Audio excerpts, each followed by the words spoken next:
This is my son and partner, HW. We have been here the entire time.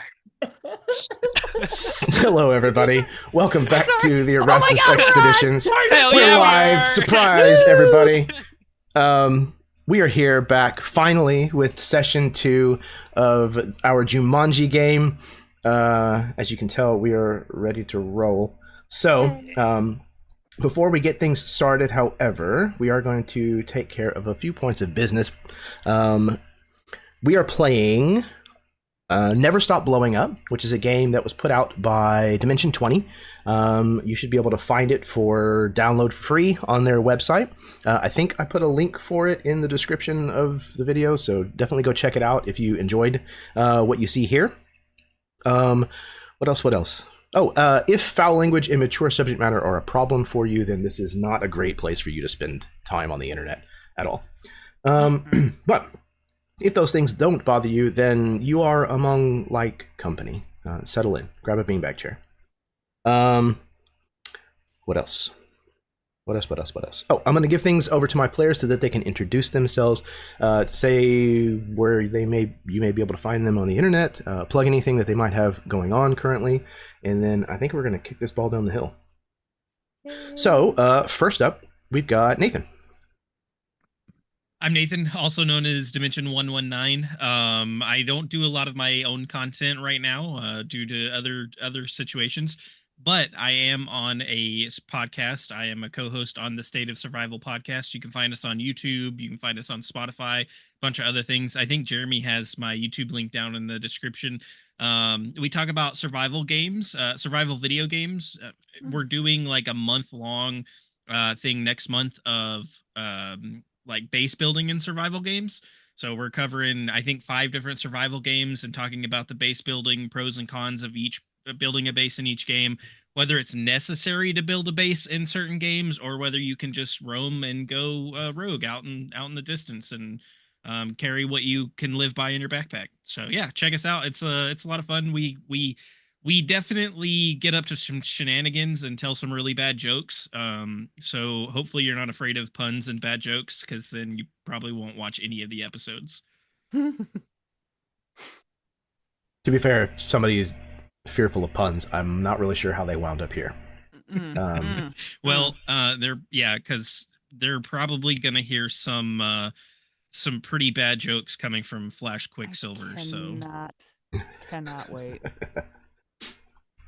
Perfect. All right. Next up, we have Cari. Hello, I am Cari. I am super excited to be here and excited to get this show on the road. This very active, weird, fun show. I'm Cari. You can find me on Monday nights on Mini Terrain Domain, where we play 7 Dooms for Sandpoint. That's our new Pathfinder 2E adventure, and that has been a smash and a half. You can find me on select Wednesday nights over on Emporium for the Wayward Gamer. We also play 2E, and we also play in Sandpoint, which gets a little tough sometimes. It's Legends of the Natural Ones. That's a super fun time. And then on Thursday nights, you can find me again on Mini Terrain Domain, where we play Kids on Bikes, and I play with these old so-and-sos up here in the middle and top right corners of your screen. So that's always fun too, and I love it, and I'm excited to play, and I'm excited to be here. Hell yeah, happy to have you, as always. All right, next up, we've got Jason. Hello, I am Jason Osorio, and as always, I'm very happy to be here on the Erasmus Expeditions, especially for this crazy group with this crazy game that's so simple to learn, but it's such an exciting narrative kind of backbone for this. And I will be playing Gruff MacDougal, the Demolitions man. I also only have 1 life. I forgot about that, so I gotta be super careful this session. But I'm very happy to be here. Yeah, don't Thank go you, Jeremy. laying on any grenades there. Listen, I'm the Demolitions man. I don't it's have not a like choice. he has any grenades. Oh, wait a minute. All of them. I have too many sticks of dynamite in my inventory. You're over encumbered. Definitely. What could possibly go wrong? Absolutely moving at half speed. All right, last but certainly not least, we've got Chadley. Hello, Internet.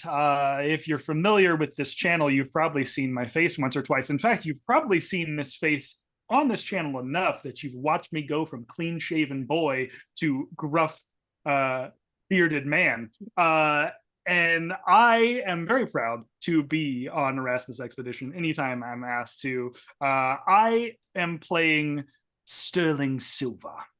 And I am very happy. In fact, I don't even know how to do the voice right now, but I'm sure when we do get into playing, it will come back.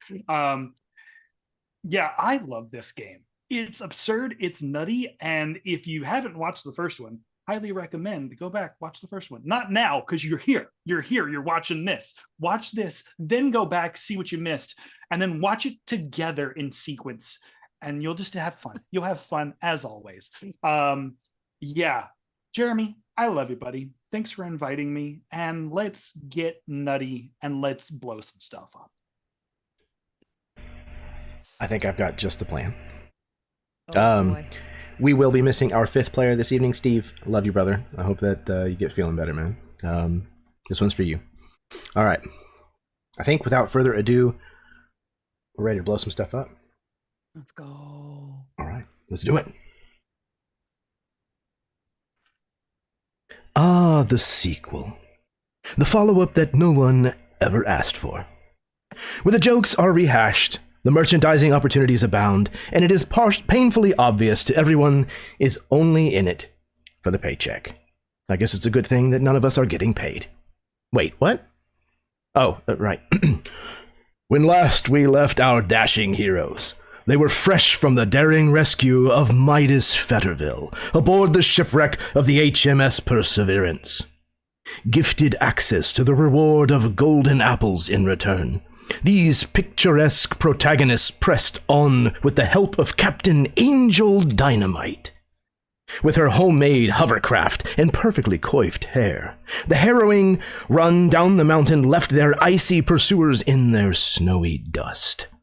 Now, the scratch-built vessel glides ever closer to a place known as the Bazaar, where Captain Dynamite has promised to introduce our heroes to an old friend who knows the way of the fountain, the way to the fountain of youth.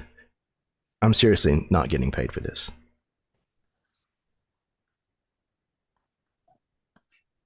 So, back in the world of Jumanji, we catch up with our heroes aboard this homemade hovercraft as it zips across the open plains and into the desert where the bazaar awaits.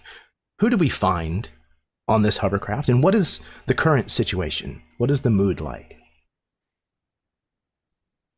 Can you remind me what the hovercraft looks like? This will kind of help me to visualize. Yes. What we're So, I don't know if you are familiar with Rumble in the Bronx, Jackie Chan early movie. There was a vehicle that had like an air bladder that it could inflate, and it would basically like hover an inch or two over the ground.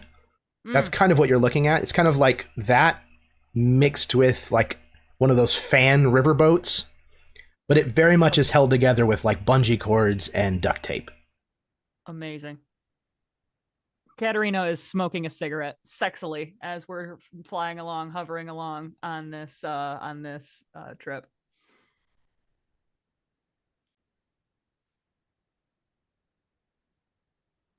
Have we've reached the bazaar, correct? If I'm not yet, no. Not yet. We're on our way. We're still, if I remember correctly, Sterling is at the helm right now. After we've done this harrowing fall down this mountain, and I believe that there's this moment where Kateryna's probably looking out. I wanted to imagine, because you mentioned that there was like a dome that like Steve's, like the Ray was able to like hang on the roof of this. So I imagine that it's like got this like domed cover shape of it, almost like a tank in a way. But all of it is like surrounded by open glass, so you can see out of the, and so I imagine there's this moment where you're smoking this cigarette in the tank, and Sterling will look. I I just want you to know. You don't think there's something going on between me and her, do you? I don't know. You tell me. Well, I wanted you to know there's nothing going on. Okay? Nothing. Why did you want me to know? It's just... It seemed like her presence made you feel uncomfortable. Captain Dynamite literally like leans in between the two of you to grab something off of the wall. And Kateryna can't help herself. She just kind of like looks. It's like, she does not make me uncomfortable. What about you? She doesn't make me uncomfortable at all. No. And besides, Dynamite's not really my kind of girl. She's got a short fuse and even shorter attention span. And I think Kateryna would kind of like puff her last of her cigarette and like put it out on something. And just kind of like, she would walk past you, Sterling, but like get particularly close. And she would just say, well, if there's anything that I have been praised upon in the past, it is my focus. And then she like kind of brushes you like on the arm as she walks by. And she just goes to another area of the hovercraft and like is looking out the window, ever alert, ever poised. You could see like there's that moment, that cinema moment where you do that, and then he like looks back at you, but then to be cool, got badass, he doesn't. He's like, all right, cool. I'm not gonna pay attention to that. I'm gonna move on. Amazing. Perfect. I love it. I think Gruff is pulling out more like sticks of dynamite and bombs and fuses and all this stuff to create another giant explosive, since he used his last one during the mountainside escape. Meanwhile, I am frantically looking online for a walkthrough, since my character only has one life left, to make sure that I don't die again. Yes. And I think at some point there's some kind of like dialogue trigger, maybe after this scene between Silva and Kateryna, where Gruff sort of finishes up the bomb and kind of puts it in his bag, and he'll kind of walk over to our good friend Flash and just say, "Hey Flash, how you doing? Those fancy purple loafers of yours took a hell of a beating kicking all those bullets back at those snowmobile riding crazy icy mutineer folks. Don't know why I'm going southern, but oh, that's right, it's more like this. There we go. Yeah, there we go. I guess they changed voice actors midway or something." Yes, that's perfect. That's canon. They did. They changed voice actors. When in doubt, go Batman. When in exactly. doubt, just go full Christian Bale. Where is she? Why do you want to blow me up? Where are they? Why can't I stop blowing up? Swear to me. Oh my god. Incredible. Somewhere on this hovercraft, Flash has found 2 movable chairs of some kind, folding chairs, something like that, and he is fully Jean-Claude Van Damme splitzing it on these chairs, leaning over and shining the left shoe, leaning over and shining the right shoe as Gruff comes up and asks this, and somehow he's doing it with his hands in his pocket. How does that even work? Really weird, like graphical glitch. But he's cleaning his shoes, and he looks at Gruff and he just says, "It's fine. I'm always prepared to make sure my wardrobe is flashy." Okay, I was just checking in because that was pretty intense back there, but you did great. You did awesome. It was incredible. It literally defied the laws of physics. It was beautiful. I'm pretty logic defying. You are. You definitely are. I'm gonna face this way so I'm not looking at your split. Amazing. Your split. Oh my god. That's amazing. Angel Dynamite can... Oh, sorry, go ahead. I was just going to ask, what kinds of things are we seeing go by the outside of the hovercraft? So in strange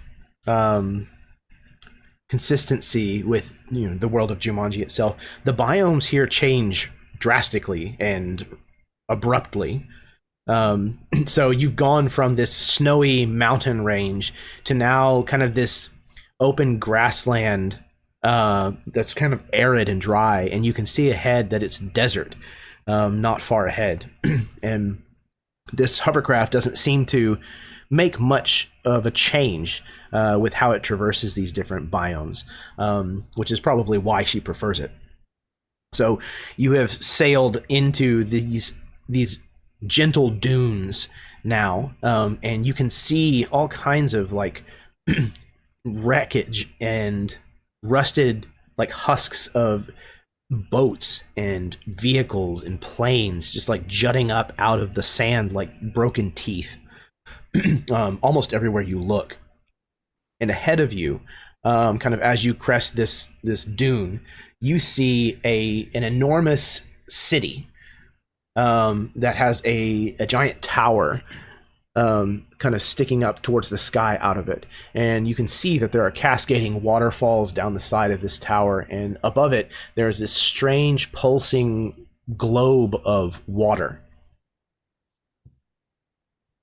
You can see even from here that the walls around this city are fairly tall and large.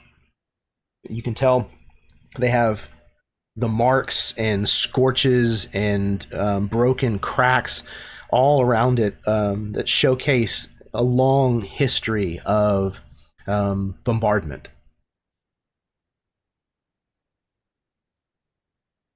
I think Gruff will use this opportunity to sort of sidle on over to Captain Angel Dynamite and just say, "So, Angel, if I can call you Angel, why are there all these cracks in the walls? Who's attacking this city? You know, it's beautiful. Why would you want to ruin something so beautiful and amazing that has a hovercraft? I mean, that is a city with waterfalls and stuff." Why does anyone ever want to ruin anything that's beautiful? Because they can't possess it, that's why. That's deep. That's real deep. But so, like, who specifically? Is this that Dr. Gorgonzo person? Is that their doing? Dr. Gorgonzo? No, he would never be so bold. But So, there are many villains that Jumanji has known through the years. Many. Is there anyone we should look out for when we go to this bazaar to meet your friend? Oh, quite possibly, yes. Danger lurks around every corner here at the bazaar. You should be on your guard. Absolutely. Sounds good. All right. Does Gruff do finger guns as he's absolutely. It's like, all right. All right. Just backing up and further away till he hits slowly receding. Meanwhile, Steve is like, "That's my catchphrase. You can't take that." It's a tribute. It's an homage. Ray, bang, Bang, bang, bang, bang. Yeehaw, Space Cowboy. Yeah, yeehaw.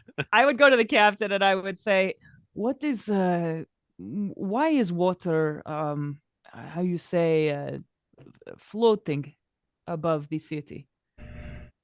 Ah, yes. This is the Tower of the Bubbling Water. It's the only source of water here in the desert. So naturally people were drawn to it. Over time, it just became more celebrated, more elevated. This is the only place for miles where you'll find civilization. But you should beware. Danger lurks around every corner in the bazaar. You should be on guard. Oh, that's like some repeating, like NPC text. Got it. That's got it. That's right. But Exactly. my charisma's higher, so I will ask. Typically, when I am told to be on guard for somebody, I get a whole dossier. It comes in a little folder. Has pictures. And is there any pictures of people I should be looking out for on guard? Well, you're welcome to help yourself. She kind of points to like a rusted old file cabinet, kind of in the corner. I go over there. You open it, Convenient. and immediately there's like a player interface menu that like pops up in front of your face, and it's literally like scrolling through the journal on like a role-playing game. There's just like all of these different names, and like you can click on them, and it like has a drop-down menu that like explains all of their crimes and like what they've done and what they're wanted for. Awesome. It's an exhaustive list. Do any stand out as looking particularly evil? I would like to pick the evilest looking one, please. Okay, all right. Yeah, you definitely find some characters, to say the least. The worst one. I want to find the worst, scariest guy. The worst one. Okay. You've got or gal. There is an individual in here. We're gonna say guy. His name is literally Salmonella. Sal as his first name, Manella as his last. His name is Salmonella Manella? No, it's Sal Manella. Sal blank Manila. Exactly. Yep. He is known for using biochemical warfare. Oh my god. Amazing. Biochemical warfare. And he's on the loose, you say? Oh, of course. I bet his plans are always undercooked. You might even say spoiled. Oh my god. Incredible. You guys are astounding. Biochemical warfare. Super duper. Kateryna takes this folder and keeps it. Is there any information about Dr. Gorgonzo in there? Gorgonzola? I keep forgetting his name. It is Gorgonzo, and no, I did not see any. Okay. No, it is distinctly lacking. Suspicious, maybe. Honestly, it's probably the worst ones that don't even have a folder. They're so evil, they cannot be contained in that rusty-ass file cabinet. No offense, Agent. No offense, Captain. Or they haven't been caught. That is true. And so, yes, I keep Salmonella's folder, and then I return my pensive, sexy looking out the window. Perfect. Okay. Is there anything else that anybody wants to do or say before we arrive at the bazaar? Not I. Don't think so. No. Okay. Hey, Gruff. Yes. That whole thing back there. You were a little trigger happy. Let's be honest. What are we talking about specifically? I mean, there are a lot of crazy things that happened. He literally pats your chest. See that right there? Do I see the menu, Jeremy? Yeah. Let me see. Okay, perfect. Where's According to records, you got one life left. Yeah, no, I know. I get that. Yeah. There's perfect. I'm looking out for you. Oh, thanks. I just don't want you to blow yourself up. I literally haven't blown myself up, which is kind of surprising considering he kind of gestures to all the dynamite and the fuses hanging out of his overalls. And I'm literally smoking right now. Like, I literally have a cigar in my mouth, and it's lit. You're a walking landmine. So. True. That's very true. Let's just be careful out there. I'll protect him when I can. But yeah, all right. Also, don't blow the rest of us up, okay? I haven't done that either. All of us to be able to get out of here. You might get blown up by cheese. I can't protect you from cheese, man. It's everywhere. Literally everywhere. We're actually hunting a guy made of cheese. There's this moment when you're having this conversation. The moment you mention cheese, it's like he has that long, drawn out stare, like where the flashback happens, and there's a moment in his head of like cheese, different types of cheeses, and he just like, yeah, let's not talk about that. Let's not talk about that at all. Sounds like a plan. Fortunate Son is playing in the background. I remember the cheese wars. Meanwhile, there, man. Meanwhile, I pause the menu and I'm like, I can't believe I chose the one character with the cheese flaw. Really?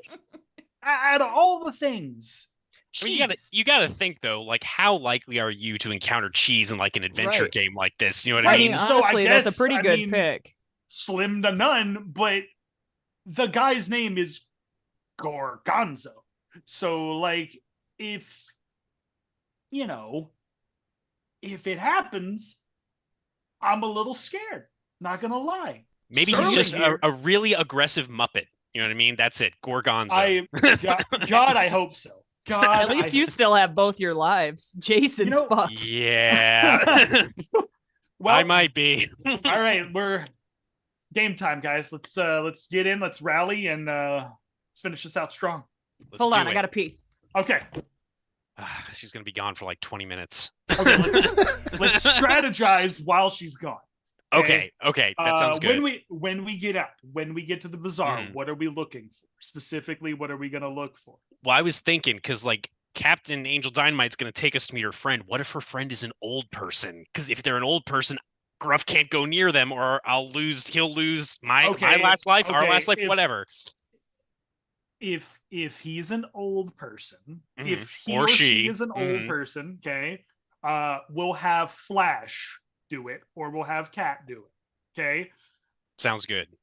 Because especially like if they smell of cheese, there might That's be true. problematic issues. Yeah. Okay. What if they're like a So we don't want that. cheesemonger? You know? Oh God! Don't even talk like that, Jason. Don't even talk like that. I don't Or a wanna- dairy gonna be- farmer. It's If not there's gonna a be cow made in the of room- cheese. Yeah, if there's a cow in the room,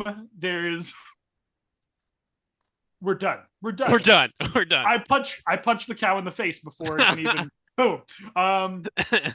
Okay. I think we're good now. I think we're good. We can That was leave good. this. Good and we can- strategizing. Good strategy. teamwork, Good team. strategy, team. We're all right. We got this. Perfection. Okay, so So, let's do this. as we were talking in meta anyways, all of you between last session and this session also have gotten 3 bonus golden apples apiece. Yay. Remember that you can use those to juice up your rolls so that you can turn them into explosions if you want. Ooh, nice. There's also a number of other ways that you can use them. So real quick, Jeremy, Yes. mine says 5. I have 5 golden apples. Is that right? Correct, yes. For a second, I thought it said 85, and I was like, damn. That Damn. would be nice. But Damn, Cat, you've been racking them up. Racking them up. Woo! I think Cari hacked the game. I'd like all of my rolls to be She's been that using her good. game There's an genie. anime scene where I'm pushing up like opaque glasses. Did it. I'm You only didn't using realize. 5% of my power. I'm I'm in. actually the hacker character. I am the hacker character. It's like a face-off moment, but it's the same face underneath. I am the hacker. Guess I was what? the whole time. You look exactly the same. You're just not Russian anymore. My favorite thing is it's been blank all along. Any kind of reveal like that is my jam. All right. All right. Captain Dynamite, I have a question. This friend of yours, if you had to describe them, how would you describe this person that we're going to meet? Well, fiercely intelligent, very gifted in archaeology, adept at finding anything he's looking for, good with his hands.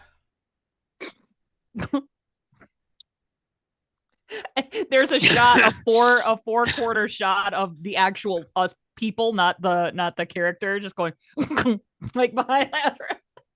Oh my, what's the rating on this game, guys? MA. Let's go. MA. This ain't no Hello Kitty Island Adventure is all I'm saying. Anyway. Okay, does this person have a name? Would you consider them to be aged in any way? You know, like a senior citizen sort of person. Aged more like a fine wine, perhaps. But like, how aged are we talking here? You know, I've My never friend- thought to ask. My friend needs specifics on account of he has a aversion to old people. I'll literally die, so it's kind of important. It's like an allergy. It is, you know. Kateryna looks over with disgust and goes, "What are you two?" And it's just We're like deeply looking at flawed human people, Kateryna, with vulnerabilities, weaknesses, and also a lot of dynamiting. This is why I Listen, don't. listen. This is why I Just don't work just with because I'm people. packing these guns doesn't mean I can't be vulnerable and in touch with my sensitive side. You understand? I have to be able Right to have on. absolute open conversations with my guy friends about my vulnerabilities as much as I have about my strengths. It's important to focus on the weaknesses so that you don't get caught off guard. It's honestly kind of inspiring. Thank you. Thank you, Gruff. You're welcome. Anytime. Kateryna is just kind of like watching all this like it's a stage play, and she's just like smiling, and like it's like, oh, like kind of she has this. She's not being rude, but it like has this look on her face, like, if you're finished, let's talk. Yeah. We're the Laurel and Hardy here. We understand, okay? We know. Jazz hands. All right. So aged like a fine wine, good with his hands, and an archaeologist. All right. And he's going to be able to take us to where, was it the gem of winter, the jewel of winter, the heart of winter? Something winter. The tear of winter, yes. Thank you. I'm fearful for what it may have already done to the Fountain of Youth. Hopefully we can make it in time. But if I know Professor Fox, he'll get you there in time. What's his first name? Quentin. Quentin Fox. Okay, I thought it was going to be. Anyway, it doesn't matter what I thought it was going to be. All right. Are we almost there? As a matter of fact, the hovercraft pulls up into, the hovercraft-sized parking space. Hovercrafts only. Right? Compact cars. She just, runs over 4 of them. Just crunched. Awesome. All right. They were ugly cars anyway. You disembark and head into the bazaar itself. And the bazaar is an overwhelming banquet of sounds and sights and smells. You can tell immediately that this is a central hub for the denizens of Jumanji, players and NPCs alike. There is probably nothing that you could fail to find here if you looked for it. What I would like to know, each one of you, if you would please, what is something that you see or come across as you make your way deeper into the heart of the bazaar? There's one stall with those old movie theater lights that shine way up in the sky, and they move back and forth, neon lights flashing everywhere all over the place, and it's just cram-packed full to the brim with Flash Kicksilver attire, t-shirts, look-alike costumes, sunglasses, these fake arms that you attach that make it look like your hands are in your pockets. It's just an entire stall dedicated to Flash Kicksilver. Look like your hands are in your pocket. That's amazing. That's so great. I definitely think at various points throughout this bazaar, if there's players here, we definitely see some PC avatars just walking into walls and bouncing off of each other. I think, and this is something that Gruff would kind of clock, is there's some kind of shady looking, hooded and cloaked, merchant kind of figure that's selling weird potions and elixirs and stuff, just kind of sitting, of course, in a shadowy corner, even though just with the way the light would naturally fall, there's no way that would be a shadow there. But this guy just seems to find the shadow. I think Gruff is actually going to start to head over in that direction as we move on to someone else's description, as he's trying to dodge some players. They're just kind of bumping into each other, and they're like, hey, get out of the way, get out of the way. There's one guy that's just jumping through. Yeah, right. It's how do you play this game? Yeah, right. There's somebody that's literally just teabagging an NPC repeatedly. Kateryna is looking at all the alleys and shadows and everything for criminals. and or other ne'er-do-wells from which we could gain information or, stuff. XP.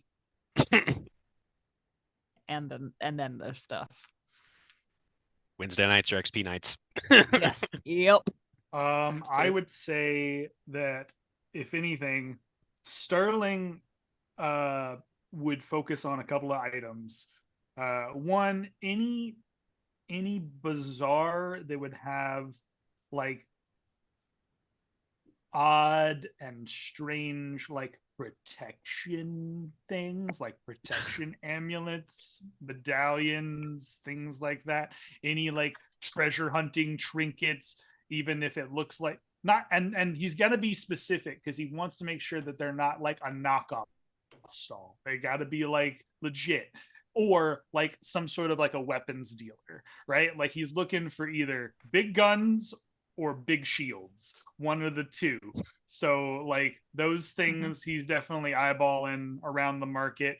And I imagine that like he's also keeping an eye out for like what's the best way to describe it? Like the eavesdroppers in the marketplace, like the people in the know, the people like who may be able to lead you somewhere if you don't actively see it in the bazaar right now. Okay. All right. So it sounds like we might need a couple of rolls. Yay. So, Kateryna, if you would please roll a. I think this is probably still going to be sneak. Sneak. Okay, here I go. I explode. Whoa! All Remind me right. what that means.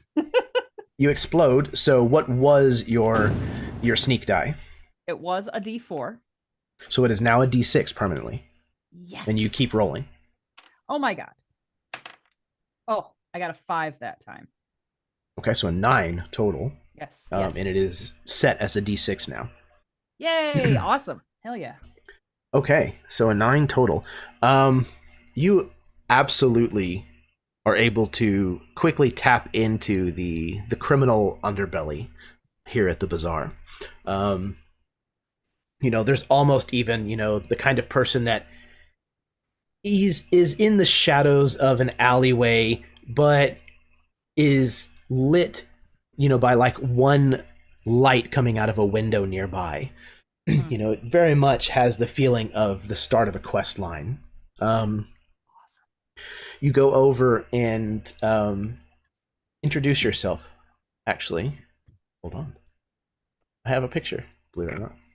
Oh, cool. Chic. Yes. Wrapped in kind of desert garb. You just see this set of eyes that are kind of like the only part of this individual that are lit at all, really. And as you wander up, this individual says, "Is this your first time to the bazaar?" And I think Kateryna would smile and be like, "Oh, well, yes, it is. We are me and my friends. We are on the a hunt for, and we are looking for this fox, Quentin Fox. Professor Quentin Fox. Yeah. We are looking for a Professor Fox, and we do not know where to start." Well, you're not alone. There are many who seek Professor Fox. He's sly. You don't say. If you see him, tell him he owes me money. Well, I mean, it would help us to know any kind of clues you have. If he owes you money, I'm sure you have some idea, some narrowing down of where he might be.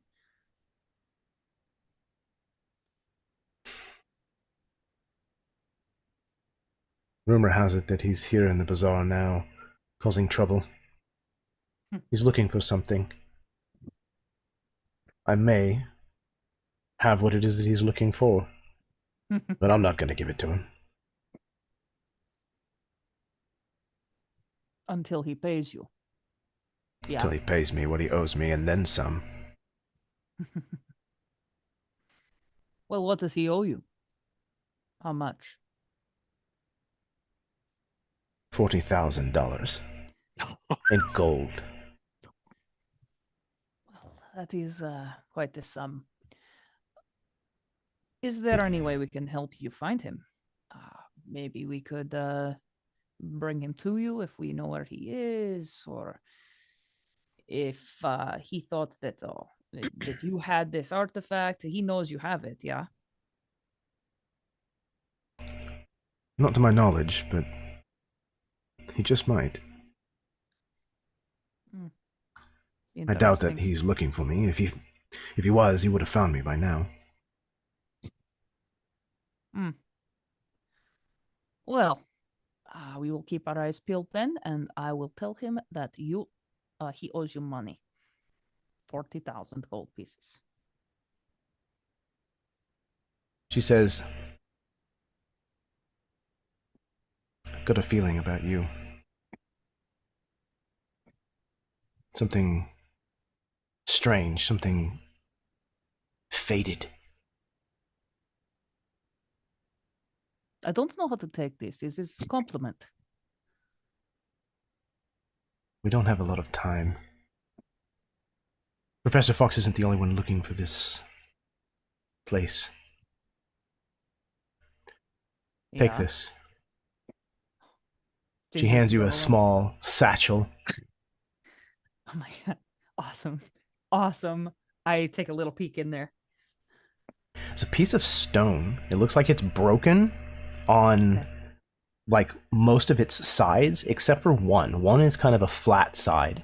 And on that side, there is like a relief, but it's kind of hard to tell. Like the piece isn't big enough to really be able to tell exactly what you're looking at. It looks like there's kind of like a curve or like a wavy line that kind of goes through the middle of this flat side that has a lot of like carved texture on it. Huh. Okay.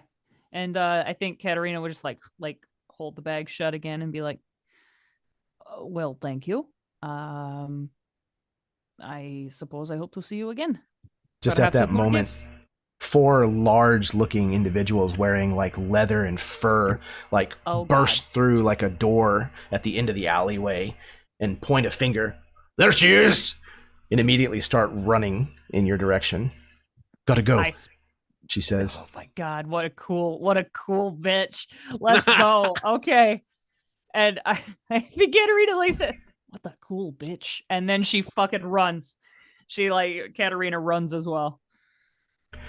The individual with the scarf over her face cuts down a crossroad and immediately like grabs a basket, like a stack of baskets, and like pulls them down to kind of like tumble into the path behind her. And you hear them like scrambling after her. One step ahead of Hitman. Exactly. Very Aladdin vibes. Yeah, and Kateryna, I think Kateryna makes like a large circuitous route kind of through the stalls and doing a cool Dukes of Hazzard slide once in a while, and then kind of loops around when she thinks she's lost these guys and is back where she kind of started, looking for Flash, Sterling, and Gruff. Perfect. Okay. I remember that Sterling was looking for people who know stuff. Gruff, remind me, what were you keeping an eye out for? He spotted a shady-looking potion seller, and he wants to go talk to him or her. Okay.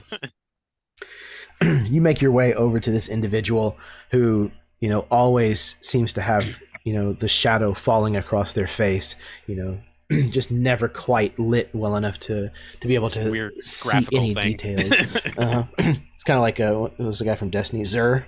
Yeah, I work for the night. There you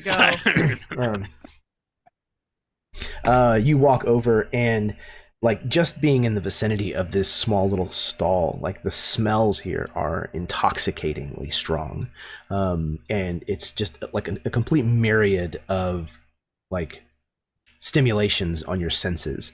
And as you kind of walk up, you feel this somewhat not quite euphoria, but there's definitely like an effect that has like kind of come over you being this close. And as you approach, this individual says, "Welcome. Is there anything I can help you with?" Yes, and I think Gruff is sort of like wobbling a little bit under the influence of all of these, incredible scents and substances.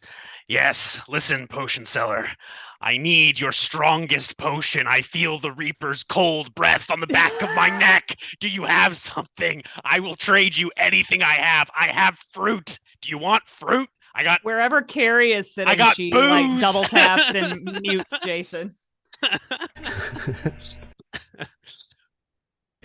What can I give you to give me something that will help me not die? This individual kind of stands there for a while, maybe looking at you. It's hard to tell. And then they answer, "In exchange for all of your golden apples, I will grant you 1 extra life." Oh, how many do you have? I have 6. I have a Oh, lot. that's so many, that's bro. So That's many. Oh man. Let me see the potion first. It reaches into its kind of like long flowing robes and pulls out this like small, like straight vial made of glass, and it has this kind of cork stopper that's sealed with wax. The liquid inside is like a purple. It looks like almost like a what mica powder is, where it's like a opaque kind of swirly glitter, and it's this kind of pale pink, purpley color. If I like move my mouse cursor over it, does it seem legit? Could I make a roll to see if this is some chicanery or? Let's see. Let's get a wits roll. Healing potion. Parentheses. Fake. Yeah, right. do not trust shady potion seller. Where's that in the walkthrough? Okay, so I got a 3. I'm gonna sacrifice one of my golden apples so that it will explode. All right. So that makes it a D6. So let me roll the D6, and that's a 2, so a total of 5. Okay, let me get your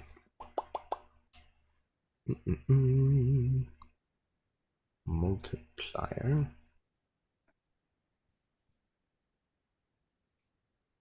What was the total again? 5. 5. All right. So you hover over this. You quickly fan through the pages of your walkthrough, trying to find, what it is that this potion does. And there's a timer, that's counting down on like while this potion's available, kind of thing. And you can't find anything that says it's not legitimate anywhere. You can't find a mention of it at all. Okay. All right. Yep. I think he's gonna do it. He's gonna give up 5 golden apples to this person, this shady potion seller. It's like, here you go, potion seller. All of my fruits. You watch as this potion seller takes all 5 of your golden apples and disappears them beneath their cloak, hands you this small pink purple vial, and says, "A pleasure doing business with you." Gruff is immediately going to drink that vial. You open it, pop pull it down. the wax, pull the cork off, and by the time that you raise the vial, you realize that the potion seller is gone. Damn it! Oh my god! You throw this thing back. It's the little shot of liquid that just kind of like shoots back down the back of your throat. Does it work? Nothing seems to happen. I think However, go ahead. After a moment, you feel rejuvenated. Awesome. Yeah, I think you guys just hear Jason over the mic. You just go, woo! All right. Awesome. gosh, I get so nervous when I have like low hit points. Anyway, it's all good. All right, cool. Where are the rest of you guys? Yeah, I'm right over here by the other stall here. Okay. How'd you get your other heart back, man? Let me just say this: the potion seller works in mysterious ways, and he'll kind of walk over to Kateryna. Hey, dude, I don't know if you know this, but like we have a very short, limited amount of inventory. You took a shot, so I'm glad that like it worked out for you. But, right? Like, woo. Listen, I'm spending my stuff, okay? I'm not spending group resources. Like, that's a great pull. Like, I wasn't expecting that. That's awesome. Yeah, no, that was smart. Definitely thought I was about to get fucked. Especially considering your weakness is old people. I mean, like, and what paperwork. were the chances that potentially it could like grow you wings or something like that? Yeah, that would have been kind of cool. Or the potion seller could have been like, "Oh, here's your receipt," and then that could have popped me because it's paperwork. I mean, it was a 50-50 shot. Perfect. Yeah. You get caught on a technicality. Great. Yeah. You get a heart for me to take a heart away. Exactly. This game would totally do that. I think Gruff turns around and as Cari is saying, "I'm right over here by this stall," you turn around and Kateryna is just jumping over and over and over and over. Like, you don't have to hit the jump button. I can see you. Okay, good. I was just making sure you knew where I was. You're a very tall Russian woman in this bazaar. Yes. I am the only blonde. True. The only Facts. one. Because of the DLC. She's not blonde. This is a different skin. I bought this skin. Man, you were busy between sessions. So was. Speaking of beautiful people, where's Flash? Probably. And the captain. Oh my god, did we lose the captain? Probably looking at the pictures of himself. As far as the captain, I do not know. I did see those pocket hands. Those look pretty dope, to be honest. If I had more golden apples, I might spend some on those hands. I feel like my name was mentioned. My headset died. But, it was. Flash is most definitely, if not at this moment, coming back to the group from his fan stall. He is either doing that or he is at the fan stall now. Basically, he wants to get t-shirts and bring it back to the rest of the party from the Flash stall. He's bringing Flash t-shirts back. Definitely. For everybody. Amazing. Absolutely. There's somebody that has a hat that holds 2 cans of beer. The straws. But like the thing that holds the cans are like Flash's legs in splits. Yeah. He just comes back wearing one of those. Holy shit, that's awesome. Wow. That is something. I mean, it says something if a character is so popular that developers like put, an in-game stall for his merchandise. Yes, exactly. Exactly. Fantastic. All right. Sterling, I would like for you to give me a... I think this is going to be a wits roll. What if I say no? Then what? If you say no... Thank you. No, thank you. If I would like to abstain from doing it, how would I... I mean, you've got 2 hearts left, so that's fine. No, it's fine. Okay. It's fine. Look, I'll do it. What am I doing? Wits roll? Oh, wits. God. Wits. Great. Wits roll. Hooray for me. Oh, hey. Actually, that is pretty good. Okay, it exploded. You exploded? All right. Yeah. So then I move up to a D Schmitz, right? Okay, so that's an explosion plus a 3, so total of 7. 7. Okay. You managed to find your way into what looks like a hookah den. It's kind of like a step down from the street into like a darkened place that is like the first 5-6 feet near the ceiling is just this thick white smoke that kind of like causes the light to be thrown across this room in all kinds of like elongated rays. There's not a lot of light down here to start with, and all about there are people that are lounging on like overstuffed pillows made of like silks and satins. There's all kinds of strange songs that are being sung quietly in the various different corners, instruments that are like slowly being strummed along with it. And there's very much a feeling of like individualized clandestine like conversation that is happening in little bits and pieces all around here. The moment that you enter, anybody that is near the door immediately ceases to talk. I imagine it's like just the level of swagger that I feel like Sterling carries is like some of like the sequences that he has in that Jason Statham has in Hobbs and Shaw, right? Like where he can walk through a room, not even like no smiling, nothing. He just carries a swagger that's like, I'm here.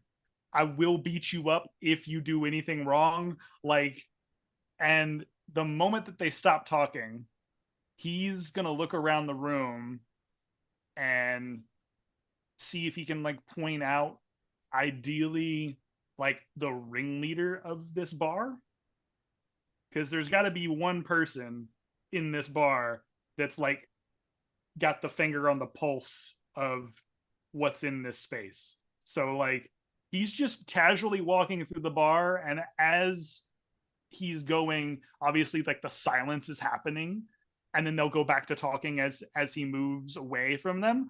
But the idea is I kind of want to like serpentine my way through this bar and try to find that person. Okay. So you start to make your way through here, kind of like trying to pay close attention to the mood, to where eyes shift whenever they notice you. Who do they look to next? Who are they taking their cues from? You don't really seem to think that it's any one particular individual that seems to be in charge of everyone in this room. This seems to be a location that people come to have close, quiet, private conversation. So this could be the representatives from a wide variety of different power players, if you will. However, there does seem to be one person that seems to be kind of keeping an eye on things. Like maybe they're the ones that run this place, or the overseer type individual. This individual is dressed very much kind of in Arabic style clothes, and is a rather tall individual, probably 6'7", 6'8", and not very heavy, very lithe individual. And he has an eye patch over his left eye. And what draws your attention is when a parrot flies in through an opening and comes and lands on his shoulder, and turns its beak towards his ear, and he kind of nods along to this parrot as it seems to speak to him. Oh my god. Pretty bird you got there.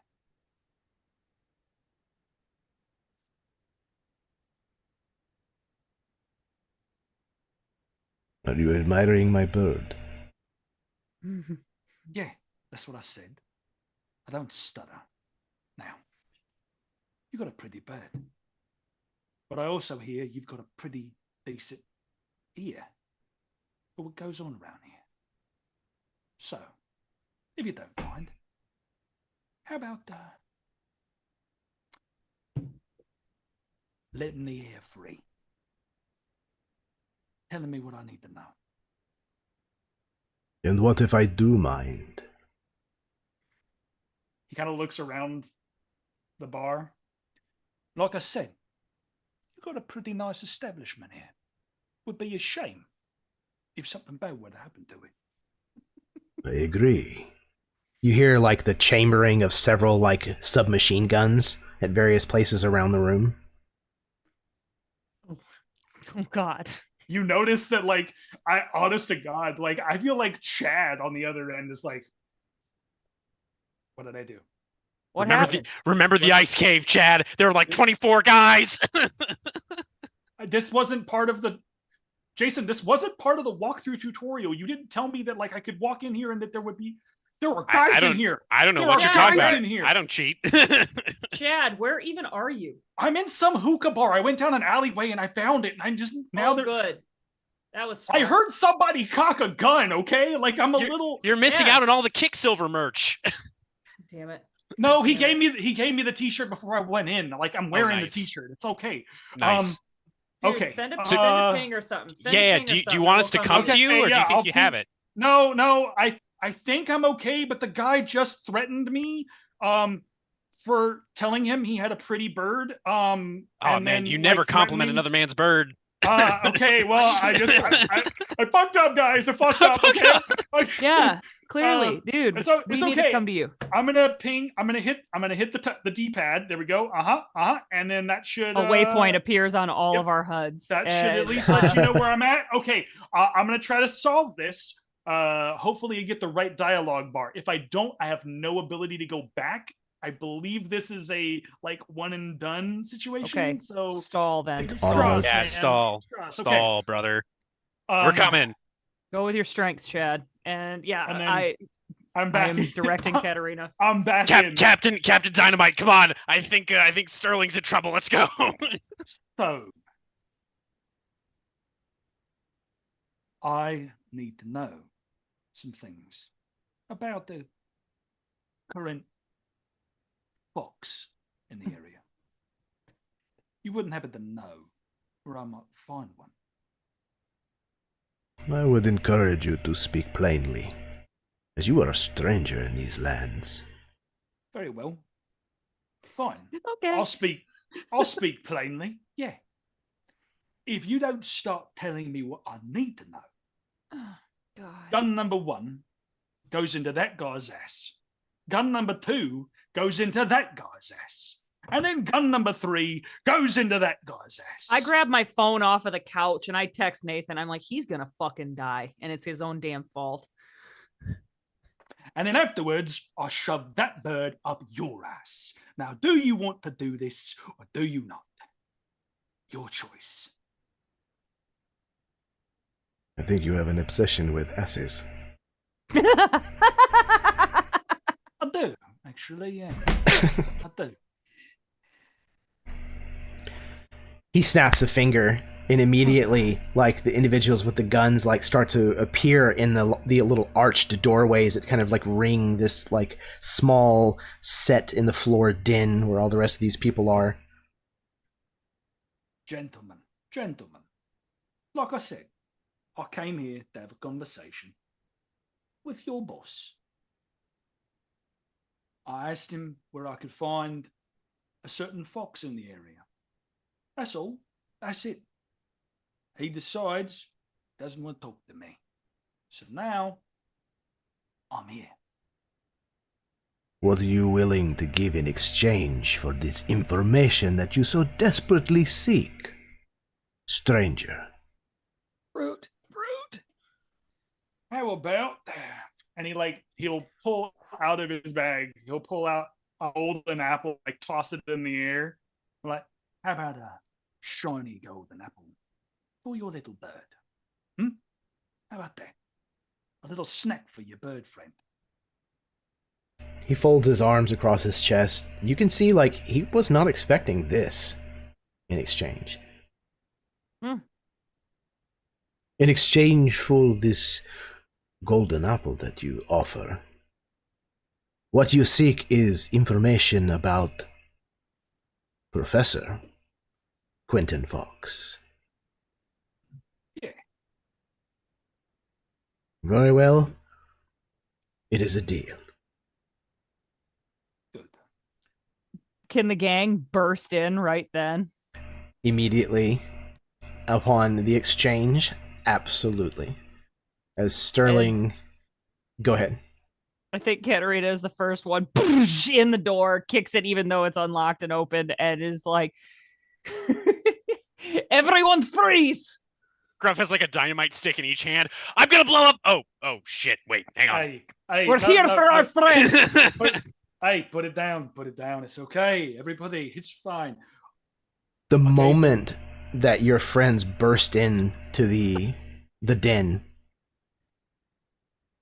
one of the individuals that's been seated kind of in the corner, kind of covered in the darkness and like heavy robes, jumps up and hauls ass out of the room. And he says, and there we go. He says, "You betrayed me for the last time, Fasood." What the fuck? Is Captain Dynamite with us, Jeremy? Did she? Yes, accompany us? absolutely. Okay. Yeah, I think Gruff will look back to her and just say, "Was that voice? Did that sound like Professor says, Fox?" "Oh, that's definitely him." Okay, shit, we gotta go. I chase as well. Yes, I go. With dynamite still in hands. Do you still have your apple in your hand, Chad? I still have it. I've been literally holding it in my hand, being like, "Are you gonna take it? You gonna take it?" Yep. You exchanged it. I gotta You got exchange 2 it for remaining. the inventory. Okay. Can I try to like kick this guy as he runs by? Yes. You oh my certainly God. can. You must. All right. Kick to the face. Let's get you a brawl roll. Flash is a former defensive lineman. This is about to be PLP. Man. All right, I'm gonna use 3 golden apples and make that at least a 7. Goodness. Hey, Okay. Damn. big spender. 3 golden apples. Luck be a lady. You're eating them like they're real apples. You guys are eating them like apples. I gotta spend them while I have legs to kick. There you go. There Okay. you go. Unholster So- those feet, Flash. Yeah, This don't say it like individual- that again. This individual hops up, says, "You betrayed me for the last time, Fasood," and he begins to rush out of the room. How is it that you interpose yourself and stop him, Flash? It's literally just a spinning back kick. Not anything to necessarily knock him out. Just probably like across the chest to just take him off of his feet. Just hits this brick wall of a leg in front of him. Feet hit the other guy's feet, of course, go up in the, well, I guess Flash's feet are up in the air too, but specifically the other guy's feet up in the air, and then laying flat on his back as Flash holsters his feet again, and just kind of stands over him, just looking at the other guys. Was this who we were looking for? Yes, I think yes, whenever- it is. I think whenever your kick like causes him to fly backwards, he falls down onto like one of the tables where these people were kind of gathered around and kind of like brace under his weight. And he kind of stands up, kind of holding his sternum. And as he stands back up, the hood on his robes have kind of fallen open, and you can all see a distinguished older gentleman Oh shit! with a full beard and his shirt open down to like his pecs. And he's got like a gun slung under one shoulder and a leather pauldron on the other. And he kind of looks up and says to you, Flash, "Well, I wasn't quite expecting that. Do you mind?" He kind of like holds his hand out to you. Flash holds a leg out to him to help him up. I don't really know how There's else like to a do this glitch situation. of like the animation as like it. Yeah. He responds as if it were a hand offered to help him up. And it like clips through the foot a little like bit. Yep, the exactly. foot extends and all of a sudden he's just standing. Oh, that's better. Oh my God. And I yeah. think that not that Kateryna, I don't know how exactly, if threatened is the right word, when Captain Dynamite showed up. Yeah. But I think there's a flash of that same feeling that Kateryna had when Oh yeah. when Dynamite shows up as on Flash's face right now. Not top dog anymore. Not top banana.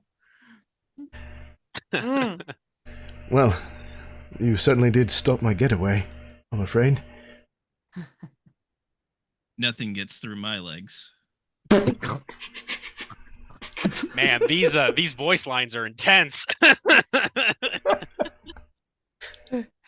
Oh my god, that would have to Indeed. be a joke with the producers. Absolutely.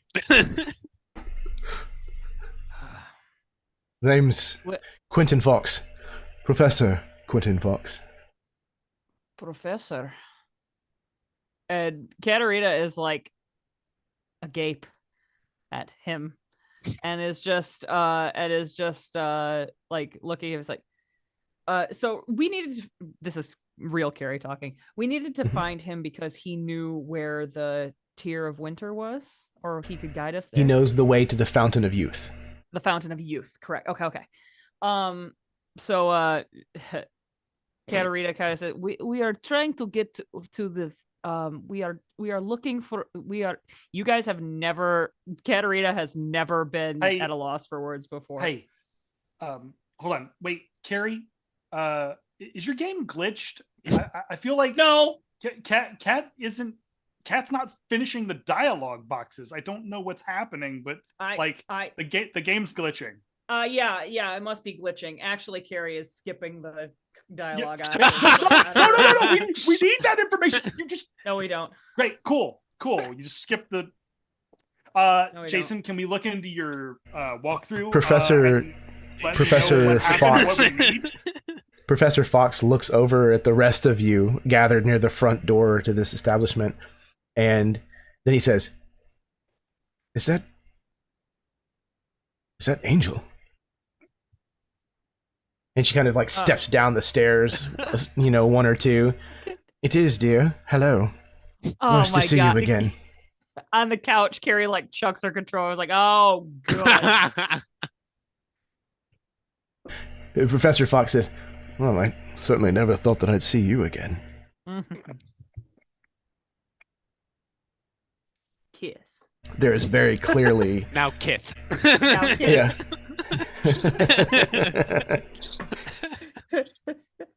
There's very clearly more history here. You could probably discover through further dialogue options if you so chose. God. Get a fucking room. There might be a whole DLC dedicated. Yeah, to right. Yes, yes, where it's a co-op and you just play as these two. I think Gruff has been like slowly backing out of the room, still holding the dynamite this whole time when he saw how old the professor was. He's just it's just like, ew. Let me know when we're on our way to the fountain or whatever. I'm just gonna chill out here for a bit. I saw gray hair. There's a little bit of a question. I'm not gonna push it. I swear I got like the barest whiff of Ben Gay. I've gotta be outside. Somehow jacked, but he's a silver fox at the same time. Yeah. What are you gonna It doesn't do? mean anything. No, you're right. It doesn't mean anything. Doesn't mean anything at all. Yeah. Not at all. No. All right. Checking for hard candies. So these two are just longingly looking into each other's eyes, and we're like, excuse me. Hi there. Hi. Yes, forgive me. What can I do for you? Little reunion whenever you like. Are we the side characters in this game? We're supposed to be the main characters. We're the NPCs. We're the main characters. Yeah. No. You must be Sterling Silva. Yeah. That's right. And I feel like there's this moment where like the animation does like the little peck pop, right? Yeah, that's right. I don't know whether to be honored or terrified to know that you were looking for me. Same.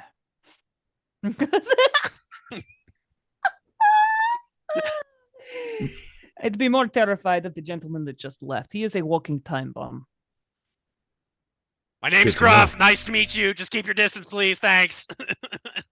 Seems an odd touchy. He is allergic to anyone with the salt and pepper. He's got to keep his radius around. And paperwork. If you have like any, Medicare, Medicaid documents on you, you probably want to like keep those away from me. Thanks. W2s. Yeah. Bureaucracy is a bitch for Gruff. Any receipts, yeah. I did go to CVS recently. Oh, God. It's practically a ribbon. Instead of a whip, that's what he wields. It's like a string of receipts, like one really long receipt. That's amazing. For guts for days. Look at all the coupons. This is how much you could have saved. Yeah, right. Okay, so he says, well, as fun as it has been to meet old friends, he kind of says, looking at Angel Dynamite again, there really are a lot of people. MEAT. Sorry. I'm There sorry. really, there really are a lot of people who are after me. So, if there's anything I could do for you, I'd rather be on my way. Well, we are trying to find the Fountain of Youth, and we hear that you know the way. He kind of looks around. Shh, not here. Come on, let's find somewhere better to talk. All right. He'll kind of lead you kind of out into the bazaar, where there's a busy street nearby, a lot of trade, but there's kind of a quiet place off to one wall. It looks like it's mainly just like crates and barrels kind of stacked up. You seek the Fountain of Youth. Yes. Yes. Might I ask, what for? It's a great question. It was because the Tear of Winter is there or something? What was that it? Dr. Fine. Gorgonzo is using the Tear of Winter to steal the water from the Fountain of Youth. Yes, the Tear of Winter has been taken by Dr. Gorgonzo. He is there, and we are trying to find him. Yada, yada, yada. Adventure, adventure, adventure. Before he gets to the fountain, excuse me for a moment. I think Gruff is going to start moving some of the barrels so that they're forming a barricade between him and the professor. He peeks over the top. Yeah, He's like, yeah. He's peeking around the side. Yeah, so that's why we're looking for the Fountain of Youth. That's amazing. That's awesome. Fantastic. He kind of looks at you and raises an eyebrow, a distinguished eyebrow. Oh, God, there's so much silver in that eyebrow. Before turning back to the conversation at hand. It just so happens that I discovered a map leading to the Fountain of Youth not long ago. Oh, great. But it was Dr. Gorgonzo himself who stole it from me. Oh. Luckily, I have an eidetic memory. Of course he does. I am currently making a new map. However, there's one piece of the map that was missing, and I cannot recreate it. Oh my God. If we went to that area, would it perhaps magically show itself to us? You know, if we reached a certain point in the map, would it become revealed? Or did anyone like find something in the bazaar that might have like strange markings on it or something that might be the missing piece of the map? Yes, that's yes, ironically, and Closes walk through on another screen. Like, and then Cari texts Jason. He's like, "Dude, shut the fuck up and let me enjoy this." I can't help it. I want to win so bad. Like, yes, I have a special gift from a random woman in an alley, and she reaches into this bag and pulls out this little thing, and perhaps this is a part of the map. She's like looking at it now in the full sunlight. What do we see?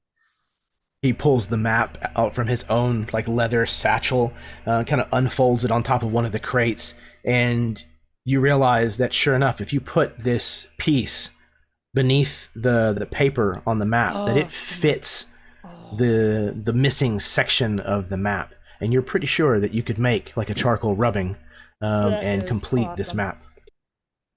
Sick. I do believe it is the missing piece. Yes, where did you find this? Well, it wasn't. I didn't find it as much as it was given to me. It was a very mysterious gift. You know, it's I cannot say. My sources are my own.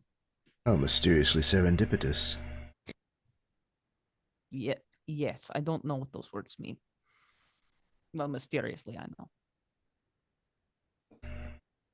Means like weirdly lucky. Anyway, continue. Now the map is complete. To the Fountain of Youth we go. Yes. Yes. Very well. But please keep like a 10-foot distance, just to be safe. Anyway. You see another small contingent of guards of these machine gun wielding individuals that almost got into a tussle with Sterling, kind of come out the back door of this hookah lounge that you were just in, and they kind of looked that direction. There he is. Foster said to bring him back, and they start their march towards you. We gotta go. Let's run. Where do we need to go? You turn and you see that Quentin Fox is already taking off. Yes. Yes. He's hopped into a truck that looks old and run down. It has like a cloth back on it, kind of like those military trucks. Awesome. And you can hear the engine kind of like trying to turn over. Jeremy, if there is another vehicle within the vicinity of the vehicle that he is also going to be driving, I would also like to get into a vehicle and drive that other vehicle. There is 100% one of those sidecar motorcycles. Yes. I drop into the sidecar. Yeah. I want to be in Sterling's sidecar. Sweet. Let's do it. I'm getting in the back of the truck, I guess. Oh, dude, there's 100% a moment where there's a leather jacket or like a leather salesman. There's a leather jacket just hanging off a rack. A dude's hanging it out, and as we drive by, right, I'm booking it on the thing, I'm gonna flip it around like a fucking cape and just put the jacket on and flip the collar. Sterling has become Maverick from Maverick. From Maverick. Full on Dustin, everything. Yes. As you fly from the bazaar, you see a homemade hovercraft kind of moving along the same trajectory but kind of pulling away from you. And you can see Captain Dynamite lean out the window, and you hear her call, "Good luck! The fate of Jumanji is in your hands!" As she kind of departs. I love you! I mean, good luck! Shit! Sorry, that just came out wrong. I love you. Wrong dialogue box! Shit, I hit X! Yeah, that was a fucking mistake, I'll bet. Can't take it back now, Jason. Can't take it back. Hopefully that little notification, Captain Dynamite will remember this doesn't show up. Yeah, once you hit the romance option, you can't go back and not do it unless you damn it. Captain Dynamite will remember this would be fine. Captain Dynamite didn't like that is a bad. That would that would be bad. I was gonna say a little Captain Dynamite approves appears in the top left hand corner. I'll take it. There we go. Yeah. Working on my stats. That's awesome. Perfect. Okay, so. I know we're trying to keep this tight, so we're going to move things forward.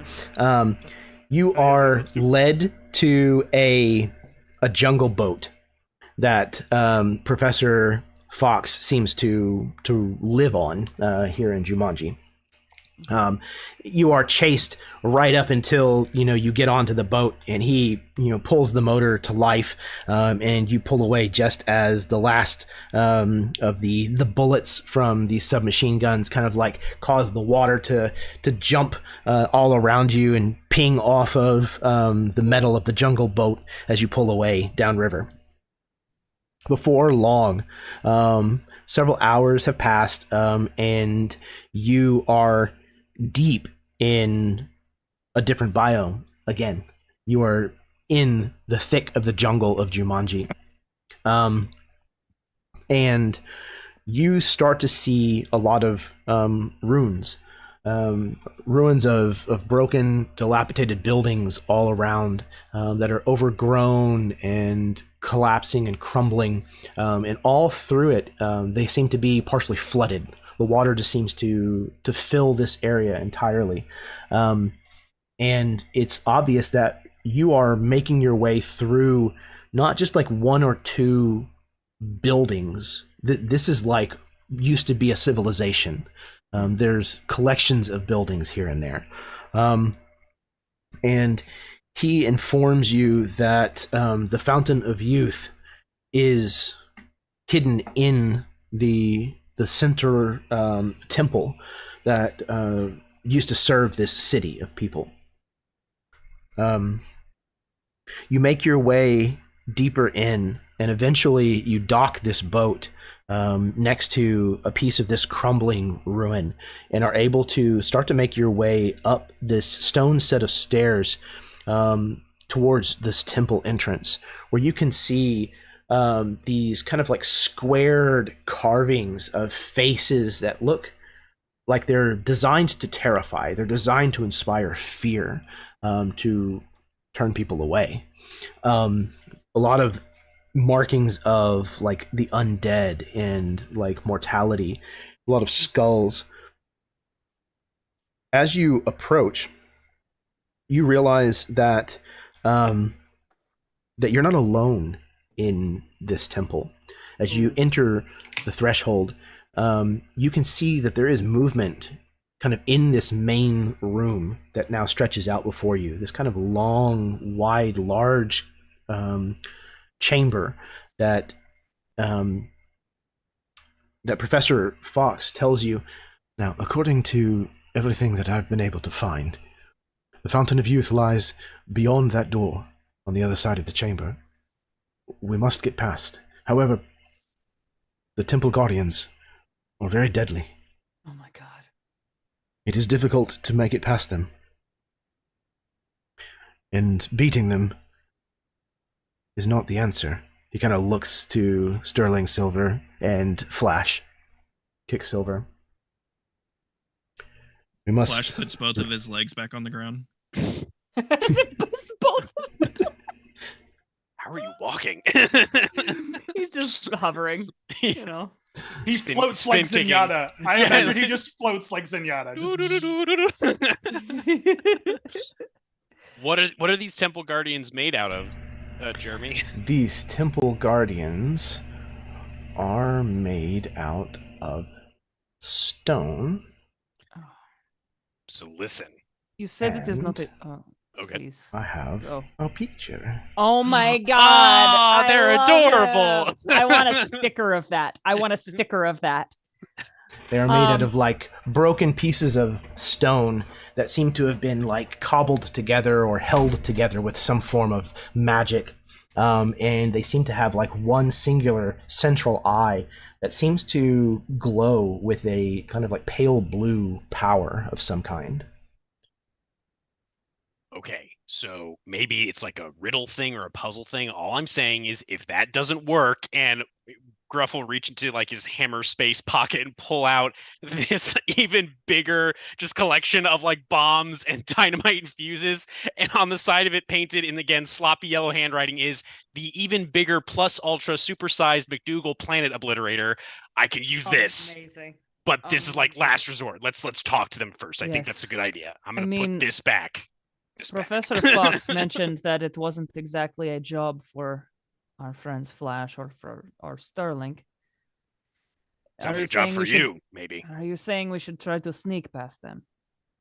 Or maybe it's like a riddle or a puzzle, you know? Maybe it's a riddle or a puzzle, and we Sterling's a can treasure hunter. Puzzle solve, you know? Yes, perhaps.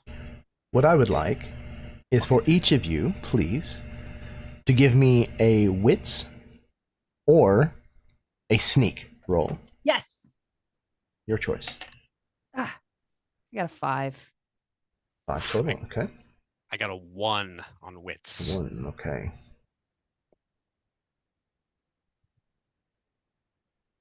So Anybody else? Wits or a sneak roll, right? Wits or sneak. Mm-hmm. Okay. Well, I'm glad that my wits went up by a die. Is anybody beyond a D6 in anything? Does anybody have a D8 in anything?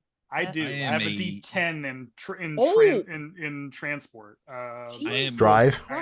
Yeah, I am a D12 in brawl. God damn. Lucky. Okay, so I'm gonna roll this, and I'm just gonna make sure I don't have any additional like cool shit that I can use to do. I got a 3 in sneak, by the way. Okay. Ooh, okay. That exploded though. Hell yeah. All right. So I got a 6 on the die. And then that means I move up to a D8 now? Correct. Yay. Yep. Okay, so that's 2 explosions too. Do I get Am I getting golden apples for each one of those explosions? No, you get golden apples when you fail a roll. Oh, when you fail. So D8. Okay, so that's a 6 and a 5. That's 11. Nice. Yeah. Wow. Okay. So, for this particular roll, Flash, you did not succeed, so you get a golden apple. And Gruff, you also get a golden apple. Could you actually add 2 more onto there, Jeremy? I have Relentless, which lets me get 2 golden apples whenever I fail a check. So I should have 3 total. God damn. Nice. I'm failing forward, baby. Failing forward. Hell yeah. All right. Kateryna, Yes. you notice that this chamber is lined with stone statues. You know, there's monkeys and iguanas and, you know, jungle jaguars, all these kinds of creatures that are deified somewhat on these like plinths that kind of line both sides of this chamber. And they don't have as much overgrowth on them. Like the overgrowth, the vines and things that seem to kind of like cling from place to place here. Some of the vines that would have connected seem like they've been snapped or broken recently. So definitely something strange going on with that. Sterling. Go ahead. Can I real quick, Jeremy? Please. Just because I don't know if this will help. I do have a thing that says stealthy, like what is it, an ability? Okay. And it lowers the DC of a sneak check by 3. So I don't know if that like tells me something else I saw because it was by more. I don't know how it works. I just wanted to tell you. Absolutely. In addition, you also notice that these statues have the way that each one of them is designed.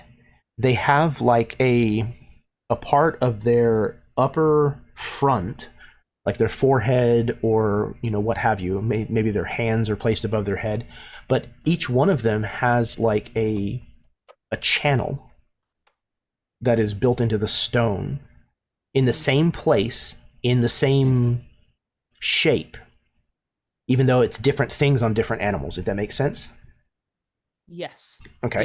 Yes, and each one of those chutes, those little channels, is wet. Like you can see that the stone is slick. Oh, okay. Yeah. I think I get it. Okay. Sterling, you notice the last piece of this puzzle, the last pieces. There's an aqueduct that runs along the ceiling in this chamber. You can see little drips of water, like kind of working their way through places of the stone here or there. There are spouts all along the side of this aqueduct, and it's all part of like the architecture. It's all blended in and like part of the design. The number of spouts and their position correlates directly to the stone statues. So there is a spout per statue. And in addition, you realize that it seems like those statues could move. If water were to pour out of those spouts, it potentially could cause those statues to change their position. If they change their position, they might just increase the area for you and your companions to hide in this room and possibly escape the gaze of these temple guardians. Nice. Okay, so I think there's this moment where I'm gonna look at the aqueduct, and then I'm gonna look at Kateryna. You okay to shoot? And I pull out like my pistol. I think I have a pistol. I probably have a pistol. Up there. Yes. And do I see exactly what he's pointing at now that I have like kind of figured out this mechanism? And okay. Yes. And I think Kateryna like lines one up and then like tries to take a shot. Absolutely. You squeeze a round off. It echoes loudly in this stone chamber. Surprisingly, the temple guardians don't seem to react to the shot at all. They seem to continue on their patrol around the room as if nothing happened. As long as they don't see us. You shoot and you hit the first spout on your side, and as you do so, there's that grinding stone on stone noise, and water begins to pour out of the spout from this aqueduct, and it lands right in the channel that you kind of noticed at the top of this jaguar statue. And after it pours on it for 1 or 2 seconds, the statue pitches forward to like 30 degrees or so. And as it does so, the floor on either side of its base kind of rises with it. And it creates like a half wall that if you crouched, you could hide behind and avoid the gaze of these temple guardians. However, only 2 people can fit behind this base at once. Okay. Got one. That was just one statue, right? Yeah. Correct. You got one. I'll get another, and then you and me over here. Mm-hmm.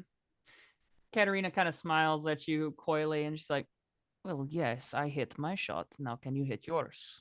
Oh, come on, it's me. And then he looks to Flash and Gruff, and then he'll take a shot at the iguana on the far end over there, probably closer to where they are in terms of like our spatial awareness in the room. So like if Flash and Gruff are going off on the right side, Cat and Silva will be going on the left, and I'm just trying to make sure we have enough coverage to broaden the room so that we're not going to be all in a single file line. Smart. Okay. So you shoot, and the same thing happens. Water begins to pour onto the head of this iguana, and after a couple of seconds, it pitches forward, raising part of the floor with it until it kind of stops, and you hear that kind of as it kind of comes to rest, and it creates a half wall big enough for 2 people to hide behind. I need everyone to please make a sneak roll, and you can have a +4. Hey. Oh my god. Also, I am still stealthy. My DC is reduced by 3. Can we explode with the +4? Is that a thing, or? Sure. Okay, cool. Wow. I did explode. So now I'm okay. So that's a 5. Holy shit, yes. 8. I got a 15. Whoa. Oh my gosh. Buddy. Okay. I got a 7. Holy shit. I exploded and ended up with a 14 total. Hey! Good grief. Okay. Flash being stealthy? What universe is this?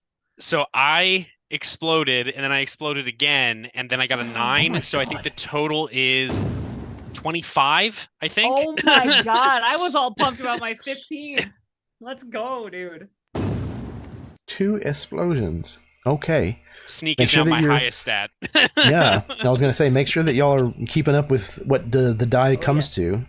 Okay, so it doesn't sound like, what was the lowest one? It doesn't sound like anybody failed. Fairly confident. I think the lowest was a 7 because that's what I got. I got a 7. Okay. You suck. 7. So that's what I'm looking for. Oh, I need to roll. I need to roll for Quentin Fox as well. Stop being distracted by Professor Fox, Chad. I'm sorry. He's sorry. Quit staring at my glutes. The glutes. Hey, look at those pixels. I'm trying not to because it makes me ill. Okay, I'm trying not to, kid. All right, let's see. Can't not stare. Okay. 8-bit hot. 8-bit hot. Nothing like that 16-bit when they start really rounding out the frames. Those pixels. Some of these NPCs feel like self-inserts for the developers. Yeah. All right, some of the PCs feel that way. You know, for sure. Mm-hmm. What if I was a really cool guy with sexy loafers and a bulge? Yeah, and dynamite. Dynamite. That's amazing. amazing. You split up and head out towards where these statues have kind of like tipped forward, kind of hiding behind these half walls. And the four of you find places to hide. However, when Professor Fox tries to follow, he doesn't have a place to go. There's only room for two of you behind each of these bases, and so he's somewhat caught out in the open. And as he does so, one of the temple guardians quickly pivots and looks directly at him. It begins to like hover straight towards him, and there is a beam of light blue light that kind of illuminates the inside of this cavern from this thing's central eye stalk, and it hits Professor Quentin Fox straight in the chest, and he kind of staggers for a second, puts his hand on the floor, and rights himself. And you see that the silver on his temples has gotten larger, and the wrinkles on his face have deepened. He looks as though he has aged a number of years. Oh God, it's worse now. He's older, but he's still hot. No. The temple guardian. The temple guardian. Go ahead. Yeah, I was just gonna say, is he continuing to be attacked here? It is continuing to advance towards him, and the rest of the temple guardians have turned and are starting to make their way towards him as well. They have a hive mind, and what this temple guardian just used on Professor Fox is called the Eye of Age. I think Gruff is going to pull out that giant ass bomb and be like, if we could get him back towards like the entrance of the temple, I mean, we could blow these things and we could blow the doors open. We don't have to do this sneaking stuff. I think the time for stealth might be over. Haven't seen us yet. I mean, they're all looking in this like general direction towards the professor. It's only a matter of time, probably. Professor Fox, kind of with his somewhat older voice, says, we just need to break their line of sight. Oh, God. It's so heinous. Okay. Come over here. Come over here. This way. Yeah, go over there. There's no room. There's no room. Oh, wait. Here. Fine. Okay. I'll fire up another shot. Is there any? Okay, I have an idea. Oh, okay. Never mind. Yeah, I'll fire enough another shot for another cover space. You fire at another one of the spouts, which you hear again, that sound of stone on stone grinding. Water begins to pour out, but you can see that the water that pours out of the spout and the water that is pouring out of the other two spouts significantly weakens the pressure that it's taking to run three of these spouts at once. Okay. Is enough that all of the statues, the two that were tipped forward, now right themselves, and the half walls that you were hiding behind have disappeared. Oh shit. Okay, well, I guess now's a better time than ever, Gruff. All right, get the professor out of there. He's gonna start lighting fuses on this beach ball sized bomb. Yep. Someone grab the professor, because if he's in the way, he's gonna get caught in the blast. I yoink the professor. I pull him. We're getting away. We're gonna hightail. I imagine there's this moment. Okay, just headcanon. Kateryna grabs the professor. Yes. Sterling grabs Kateryna and then like hoists on the shoulders, so it's like a stack. Wow. It's a stackable. It's wow. It's like boom, boom, boom. Absurdity. Awesome. I'm all about absurdity at this point. Like just dive Absolutely. bombing toward the temple. Okay, so Gruff, let's get a weapons roll. Could I argue tech? Since Oh, that's absolutely. part of my okay, and I can lower the DC of a tech check by 3 when explosives are involved with my demolitions ability. Perfect. All right, so let's roll this. That is a 6, so I explode. Okay. That is 3, so 9. 9 total. Another explosion. All right. Yes. So, an explosion to cause an explosion. True that. All right. So these temple guardians, they lock on as these statues right themselves and the floors lower back down, exposing all of you out in the open. Each of these temple guardians kind of like picks a target that's nearest and begins to make its way towards you, firing off these Eye of Ages. I need for you to describe, if you will, Gruff, what you do with this bomb and what kind of effect it has. Okay, so we have the two like big guardians, right? And then there's other stone statues as well that are starting to move, or is it just the guardians that are moving? The guardians are separate from the statues. Mm-hmm. Okay. Yeah, they And kind then- of like patrol the room. The statues are stationary.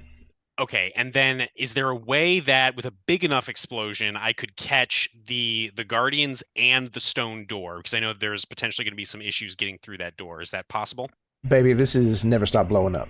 Anything's Hell possible. yeah. Yeah, let's Okay. go. So I think actually Gruff, after lighting all these fuses, is going to turn to you, Flash, before you head back with the others and say, Flash, if you would do me the honor of kicking the even bigger plus ultra supersized MacDougal Planet Obliterator towards like the door area, I know you can do it. Your precision kicks are the stuff of legends. I have your T-shirt. You could do this, and he's going to put it down in front of Flash so he can kick it. That's probably a better idea than trying to kick the lasers back at him. Yes. And he Your prepares foot might to kick age. said bomb. Foot might ache. All right, Flash, let's get a brawl. Works for me. Oof. I'm gonna spend all 3 of my golden Ooh, apples to big make it a money. 6, because that was a Okay. bad roll. Bro, going for broke. I love it. I love it. All right. 6 total. Okay. Gruff lights the fuse on this enormously, ridiculously sized bundle of dynamite and underhand pitches it to you. What do you do with this, Flash? I mean, kick it is the obvious answer, but what does it look like here? I think Flash, just to show off a little bit, gives it a couple of extra kicks. And maybe that ends up being why whatever happens next happens, whether it's a unflashy success or a flashy failure. He just kind of almost hacky sacks it a little bit, and then Awesome. gets just enough air on it, and as it comes down, does a roundhouse kick to send it. Nice. At one point, one of his kicks actually like puts the fuse out, Oh shit! and then like a second kick like relights it. Oh thank God! All right, and then you roundhouse kick this dynamite, and it sails straight across the room in this beautiful arc, right towards this door, where 2 of these temple guardians are coming down these stairs, so that they can then make their way directly towards you. And just about the time that they meet, this stick of dynamite sails right between them, and we see the fuse like disappear down into this bundle. There's a second where nothing happens, and then this enormous gasoline-fueled explosion fills the camera in that end of the temple room.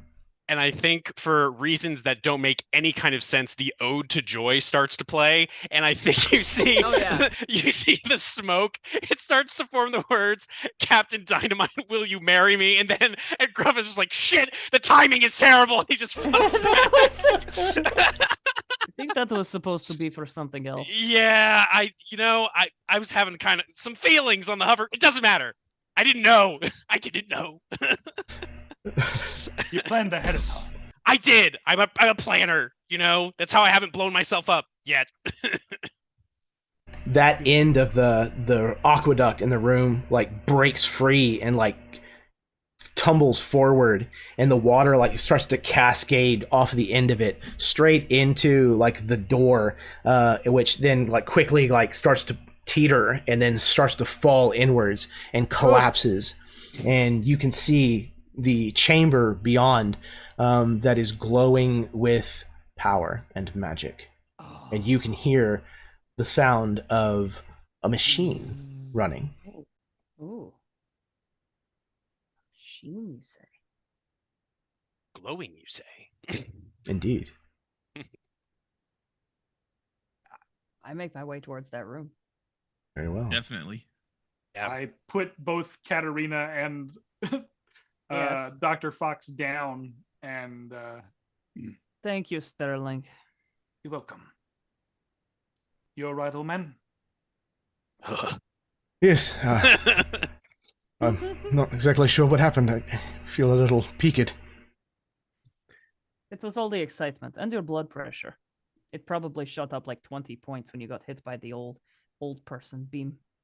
Your Got a skin couple is more just, wrinkles. it's so saggy. person. Ugh. He kind of looks at his hands. Oh, dear, those are liver spots. Ugh. Gruff starts running out ahead of the rest of the crew. I can't be here. You know what, though? Surprisingly, you're still pulling it off. Don't lie to the man, Sterling. I'm not lying. I'm not lying. It would be an honor to look like that in whatever age you are. I'll consider it a compliment. Flash, what do you think you will look like when you age? Probably like this. I don't think he does.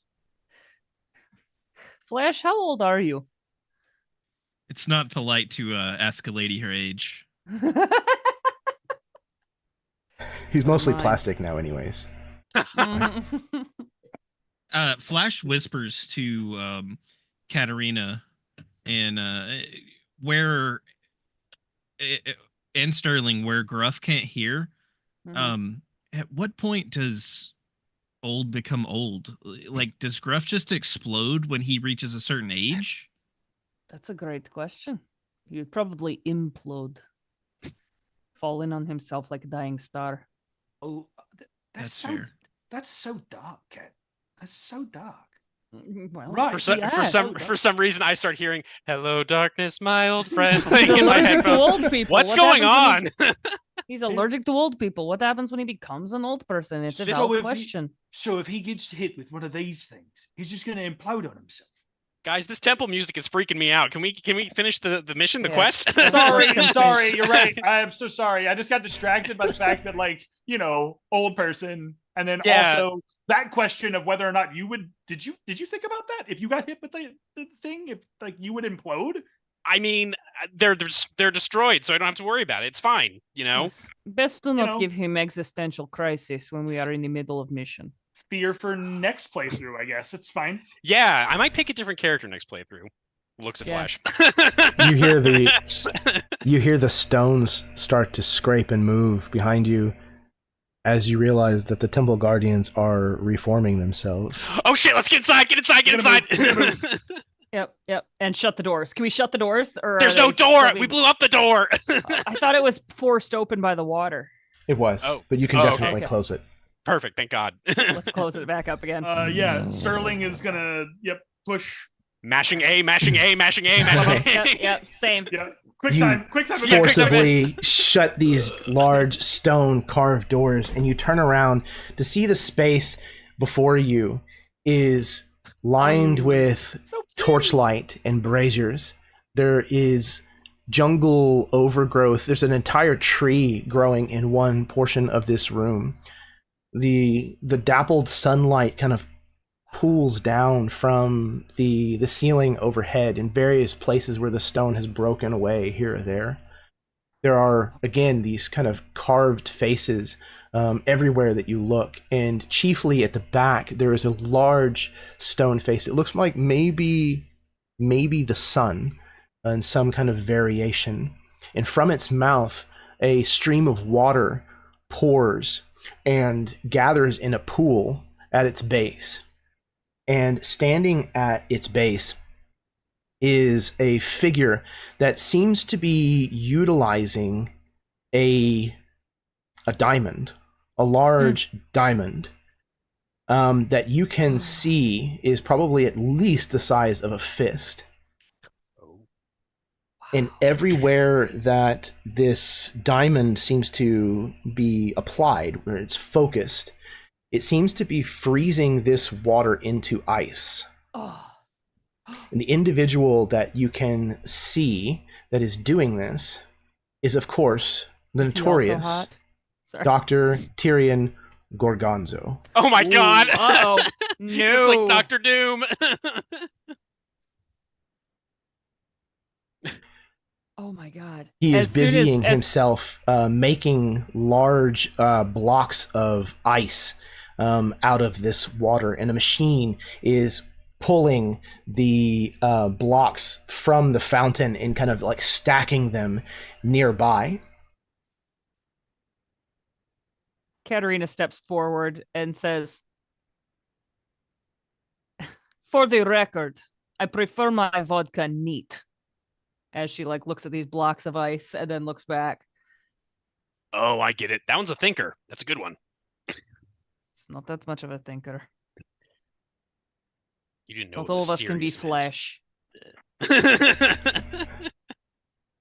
He's the man with the catchphrases. Oh shit! Just MacDougal it. I should have said that when I threw the flash kick. But anyway, doesn't matter.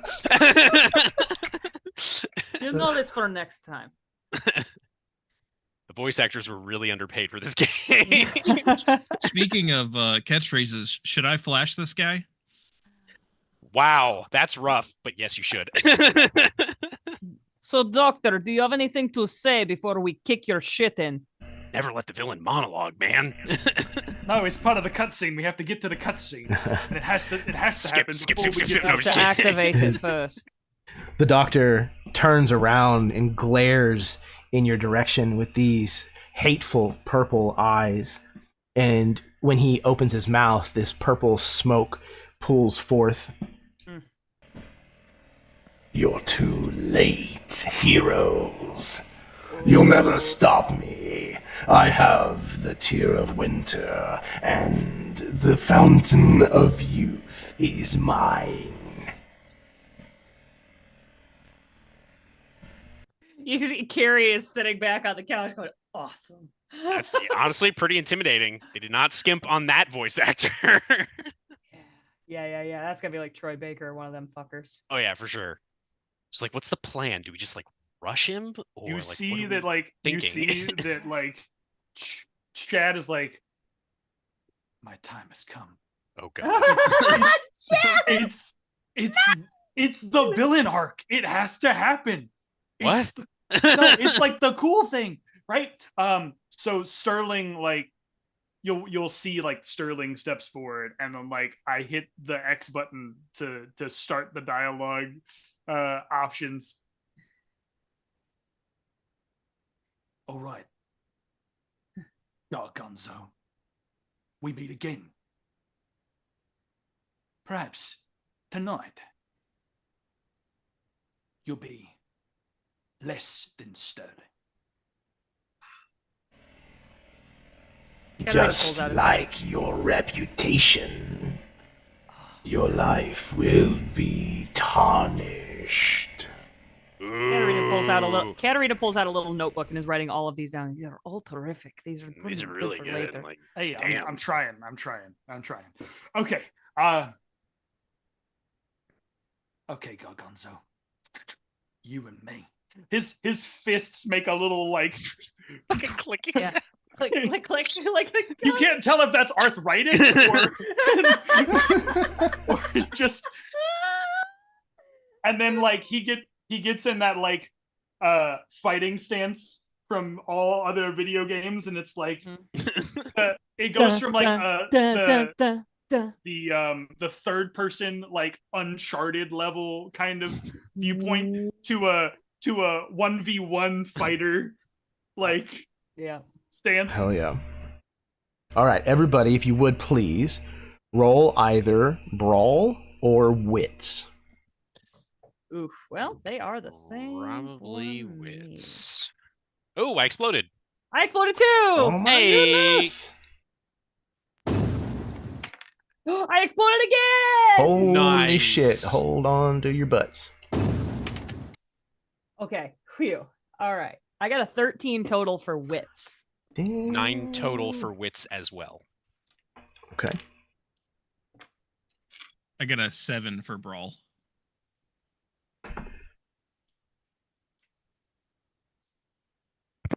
Okay. What you got, I Chad? also got a 7 for brawl. I exploded on the brawl, and then I got a 3. So it sounds like Kateryna and Gruff, you had the second highest, right? Yes. Or was it Sterling? No, I had a 9. What did you have, Chad? Yes, 9. You had a 7. Oh, okay. So yeah, second highest, I believe. Okay, so Kateryna and Gruff, both of you beat Dr. Gorgonzo, so you get to act before he does, in whatever order that you wish. Ladies first. Thank you. Is this stack of ice that he is making high? Is it High like enough. a large stack? Yeah. I'm trying to topple that fucker on top of him somehow. Please tell me how you do that. Okay, I know how I'm gonna do it. I see this stack that they're making, and it's like not. It's stable enough, but my God, if that one block of ice, Kateryna kind of analyzes this situation instantly. She sees if that one block of ice was, I don't know, shot or something, the whole structure would topple, maybe even on top of him. I love it. And so she has only used one bullet, and so she lines up again and just goes, and you see this one block of ice just disintegrate. And I don't know what happens. Yeah, let's get a weapons roll. Okay. Weapons, fingers crossed. I guess we gotta see. Up. That's awful. Can I spend one of my golden apples to like re-roll that or up the die or something? So yeah, it's a 1-to-1 bonus. So like you can exchange as many as you want to increase the number, and if it gets to the maximum on the die, that is a qualifying explosion. Okay, so then I'm gonna go ahead and spend 3 to explode that, and then I'm going to go ahead and roll my d6, which is a 5. So that makes it a 9 total. That is fantastic. Okay. So yes, absolutely. You shoot the block of ice and it shatters. And Dr. Gorgonzo kind of spins and looks in that direction, very clearly not pleased that you are undoing his hard work. But just in time, he kind of looks up and sees that the stacks, the blocks that are stacked on top of it are now kind of like tumbling down towards him. And he jumps out of the way, but not quick enough, as one of them like slams against his back, kind of like grazing him, and he falls to the ground, where he's starting to kind of like slowly get himself back up. He is not Cari dead. Cari has a mouthful of Cheetos, and she's like, "Ha, you fucker!"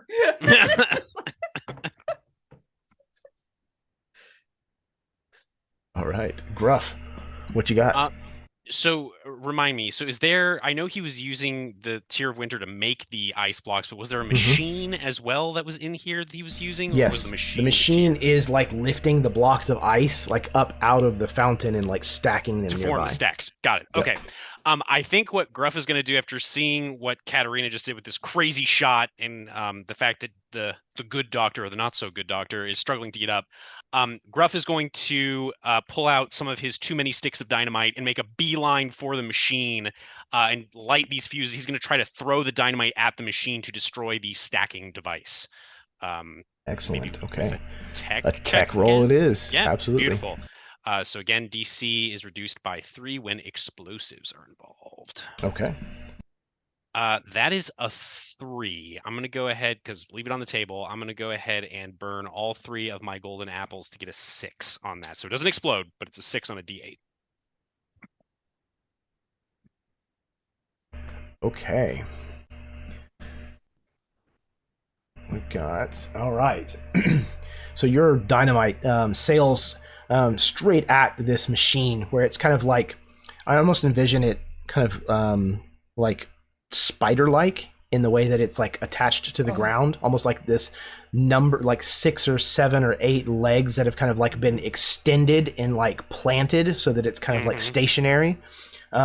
Your dynamite lands and like blows up in this huge, like massive cloud that causes like 2 of these legs to crumple under the weight of being damaged, and it kind of like screeches, like groans as the metal is bent and it leans to one side. The block that it was currently like lifting kind of exacerbating this situation as it kind of like swings the arm of this crane in the direction that it's toppling, and there's now this giant block of ice like swinging free at the end of this crane. That's awesome. Yeah, That's awesome, that'll be it for me. Okay. Dr. Gorgonzo's turn. He is going to point the Tear of Winter directly at the group of you gathered near the door.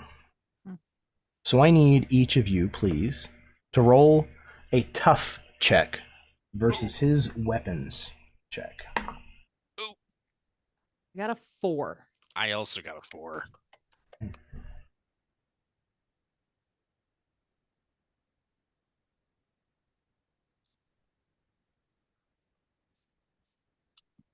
Flash, Sterling. Ooh, I blew up. Nice. Okay. Hey! That's 10. What even is a D12? What even is a D12? Sounds like an existential question if I've ever heard one. Dodecahedron. When does one truly become an Hey, elder? that's a 12. That's another explosion. Oh my Holy god! crap. Jesus Christ, dude. So I think we're at our first D20 of Yes, Oh my gosh, stuff congrats, blowing up. dude. Yeah. Go. Well done. That's insanity. Also, what were we supposed to roll? You're rolling my a computer tough. froze. Tough. Tough. Okay. So that's a 16 on the D20. So that's 16, 20. That's 32 total. Oh my Good god! grief. Jesus Christ, Flash. Such a badass. Flash just kills him immediately. Yeah, right. He goes up, he boops him on the nose, and somehow that just With kills his him. with his foot, of course. With his foot, of That's just course. because I realized- needed my next kick to be. It was 32. Dude, real quick, Jeremy, because you're Just still in the realized- background, it looks like Doctor Yeah. Doom or whatever the fuck is like actually going la da da da da da da da. I just realized that you can like see me in like the corners of. Apparently, his background is like Hello, my keyed honey. out. Hello, my baby. Hello, my ragtime cow. Yeah, so Jeremy, I rolled a 6 on my D8, but you know what? I'm gonna spend those 2 golden apples to have All a score right. explode. To get an and then that way I can explosion. get the tan going. Hopefully, and that'll also explode. Ooh, okay, no, it's a 4, but overall we've got an 8 and a 4, so that's 12. 12. Okay. So, Flash and Sterling, you're both good to go. Gruff and Kateryna, you're both going to earn a golden apple. Gruff, you earn 2, if I'm not mistaken. 3 total. Yeah. You're in 3. Okay. Yes, because it's 2 golden apples in a row. I fail a check. Could I potentially do something since I failed this check? I have lucky, which means once per episode, I can spend 2 golden apples and re-roll a check. I don't think so because they weren't in your Okay, because I your didn't have them cache before. Fair enough. until Fair enough. yeah, Totally fine. yeah. Makes But total I will sense. change this to 3 real quick. Shane. The Tear of Winter is pointed at Kateryna and Gruff, along with Sterling and Flash, but apparently Flash and Sterling managed to get out of the way. The beam from this crystal, this diamond, as it reflects the light in your direction, encases Kateryna and Gruff in ice entirely. You are going to... You will not be able to take any actions until thawed. In order to be thawed, an ally is going to have to roll a hot check. Oh my god. Yes. I think the last thing you hear before the ice covers Gruff's head is just, "Don't let the professor touch my ice!"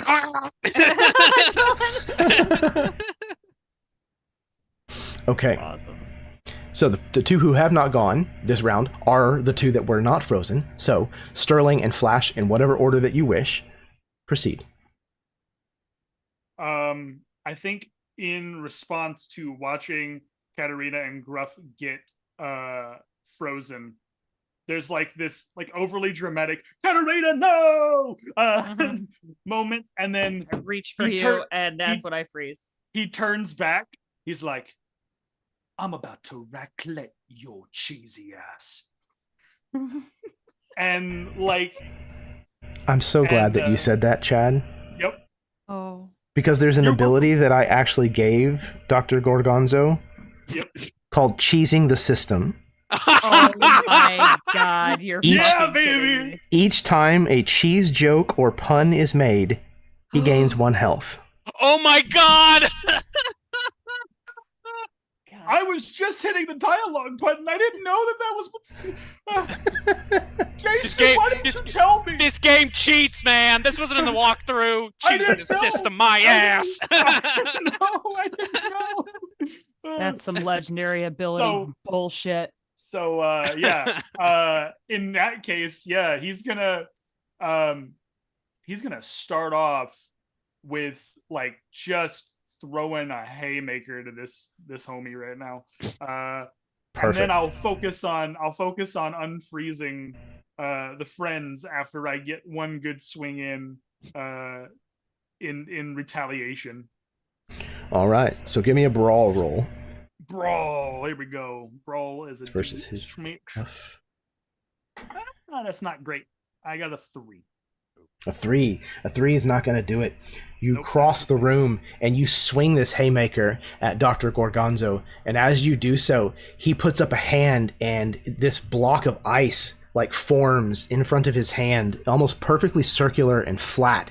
And your fist collides with that ice, shattering it, but doing no damage to him at all.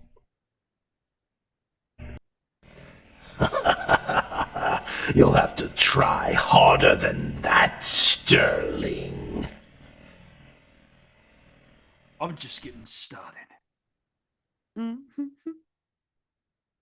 Flash, what you got? All right, so I want to roll a hot check to try to get Gruff out of the ice.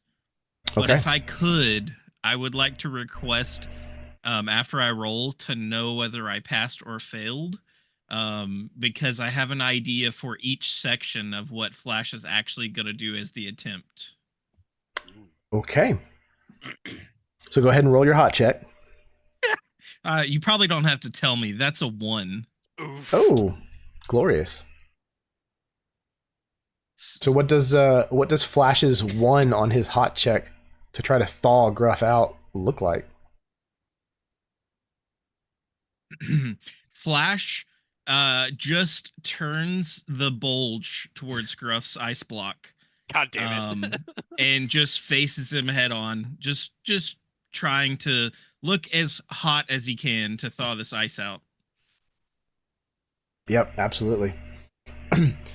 You just give Gruff this face full of bulge, and surprisingly, perhaps, it doesn't seem to work. Gruff is still frozen. I think Gruff was so worried about Professor Fox getting too Yeah. close that his head is facing in that direction, doesn't even see what Yes, Flash is doing right damn now. it. No. He's just so scary and old. This look just falls over Flash's face, and he is immediately in midlife crisis. Oh no, yeah. Am I not Flash Kicksilver? Am I Flash Kick Bronze? Oh god. No one can resist the bulge. No. Professor Fox, meanwhile, moves over to try to hot Kateryna out of her ice Well. block. Don't have to twist my arm. Okay. He probably couldn't passed- because he's fucking old. He passed the DC. So, Cari, describe to me, how is it that Professor Fox manages to get you out of your ice? Oh my gosh. So I think he would come over and he would just like, I think he was like in the process of like digging something out of his satchel to like read an incantation of some sort, some Indiana Jones shit. But Absolutely. all he has to do is like take out his glasses, and he just goes like and puts his glasses on like in a very sexy way, and like brushes like a lock of hair out of his eye, and Kateryna's melted. Like, He it's rolls his just, like, sleeves pretty- up. Yes, and it is over. And then he looks up from whatever little book he was about to read out. He's like, "Oh, Nothing like Oh, hello sexy there. old man forearm to be like, Yep. Woo! Is anyone Yep. else hearing saxophones right now? It's Careless Whisperers Okay, playing. yeah, I was Yeah. gonna say Careless Whisper. Some Kenny G starts playing. All right, so Kateryna, you're back in the fight this round. Thank you. All right, Thank you. so Gruff, unfortunately, you are still locked in ice. So from the three of you who are thawed, I need you to roll Brawl or Wits, if you would. Okay. I got a 5 wits. Okay. Got a 1 brawl. Okay. I got a 4 on Brawl. Okay. So I rolled poorly. Kateryna and Sterling, both of you will have the chance to go before Gorgonzo. Flash, you will go after. In whatever order that the two of you wish. Okay. So, the Fountain of Youth is right behind him. Fair? Is Yes. Mm-hmm. that- Okay. I think. Can I think? I'm thinking of something smart. I don't want to go first this time. I don't want to go. Okay. Go. Let me think. Put a pin in it. No, that's fine. That's thinking. fair. So Sterling.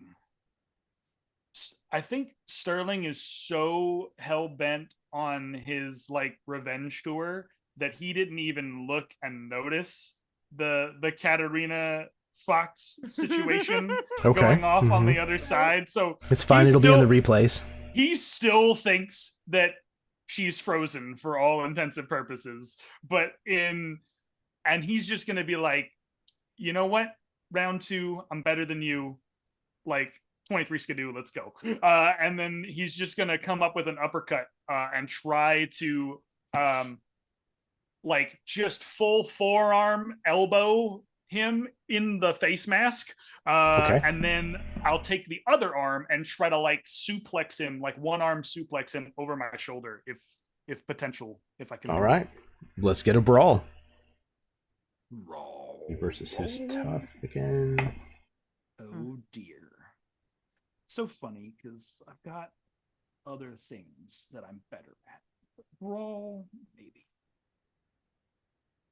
Ooh, okay, all right, I'll take that. Yeah, baby, it exploded. You exploded? Now we're up to a D8. Nice. Ooh, Dang. okay. Not 2 explosions, but I got a 6 and a 6, so that's a 12. Okay, that certainly beats his 2. Okay. Um, So yeah. yeah, go So ahead.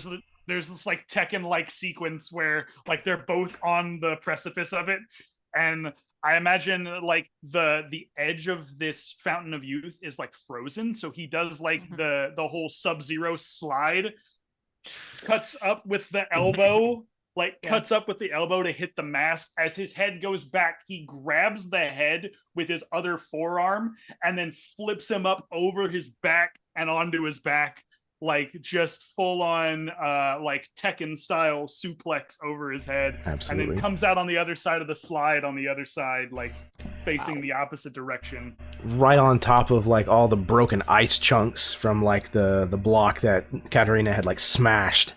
He lands kind of standing up, a few of his metallic teeth like falling loose from his face.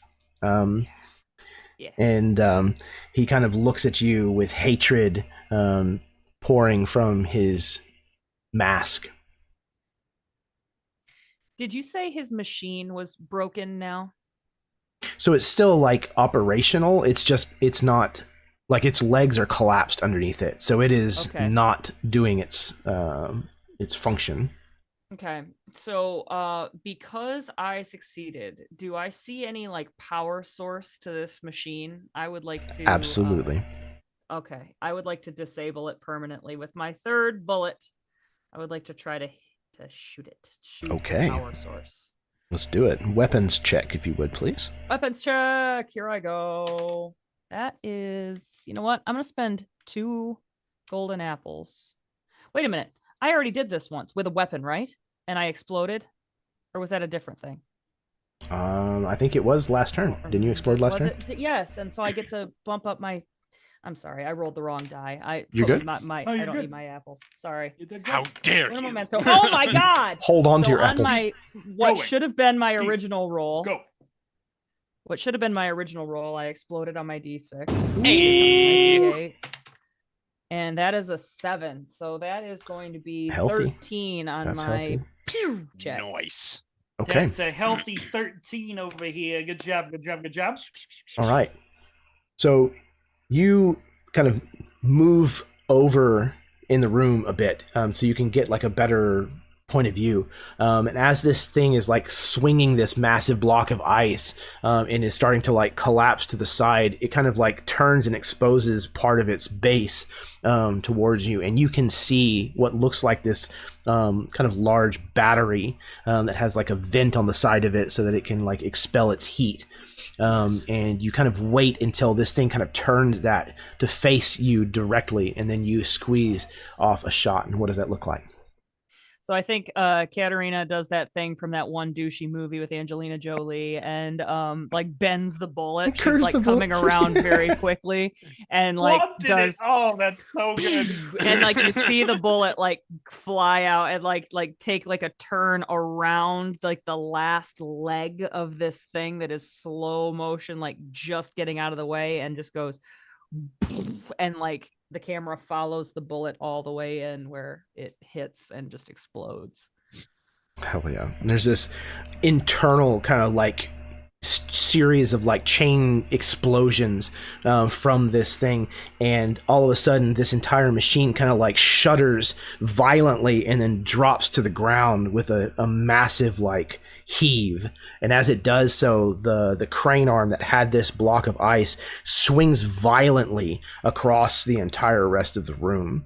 I need all of you, please, to make a stunt check. Gruff, Oh god. don't bother. I was gonna say I'm still froze. I'm gonna spend 1 apple to make that an explosion, please. Okie dokie. I got a 1 again. Oof, buddy. No, dude. I got an 8 total. Hey, with all those failures, you're racking up those golden apples. So Yes, you are. You just Bright you side. you look at the bright side. Thank God. Yes, for you small are. miracles. Thank you.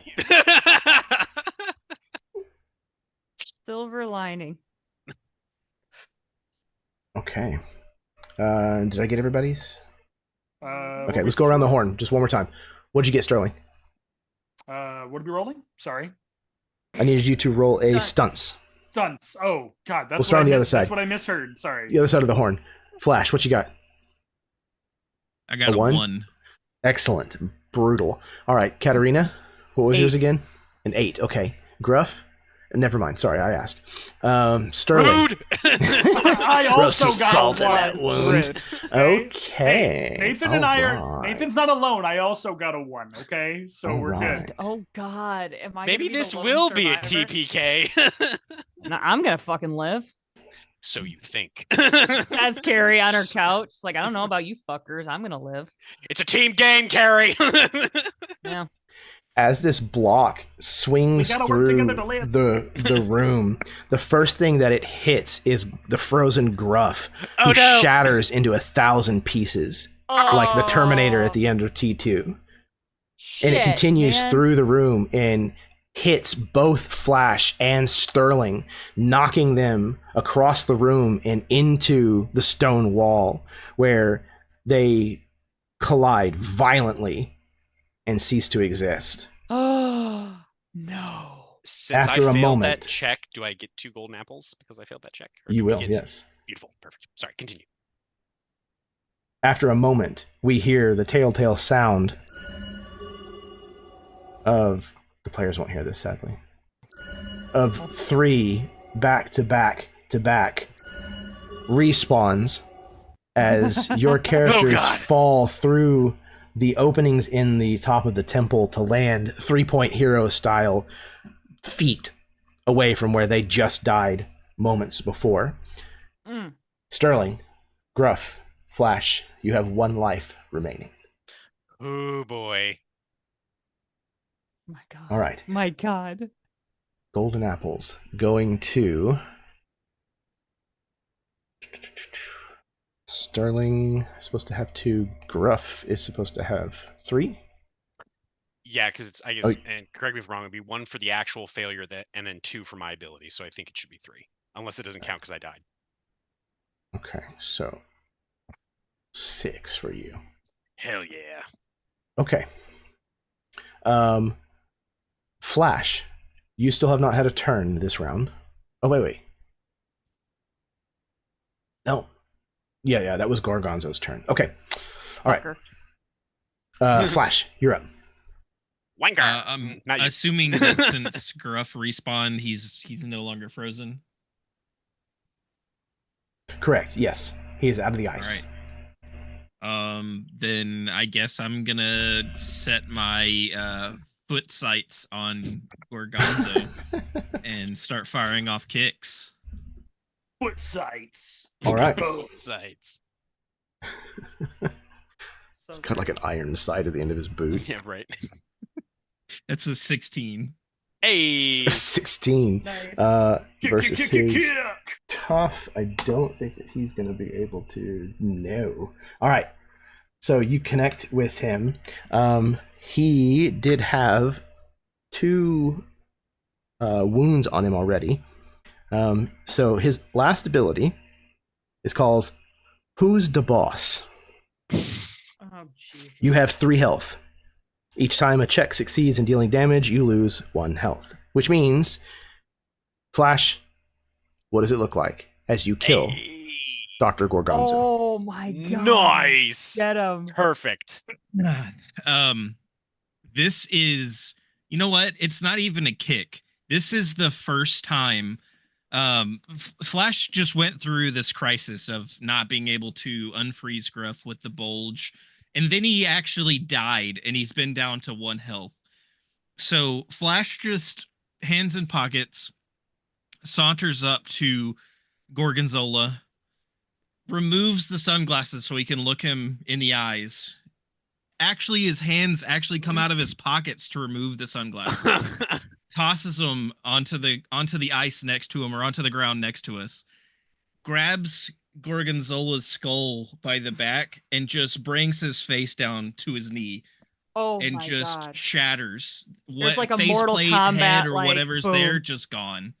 Yes. Brutal.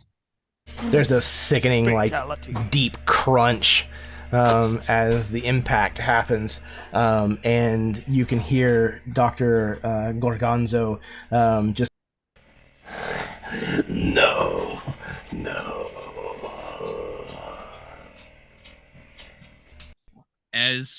As the body falls backwards, Flash looks down as it's falling away from him and just says, "You've been super flashed." Perfection. And you know that only one thing remains for you to do. You must reclaim the Tear of Winter and call out the name of this game. And we gotta kill the professor. No, I'm just kidding. Murder him, kill him.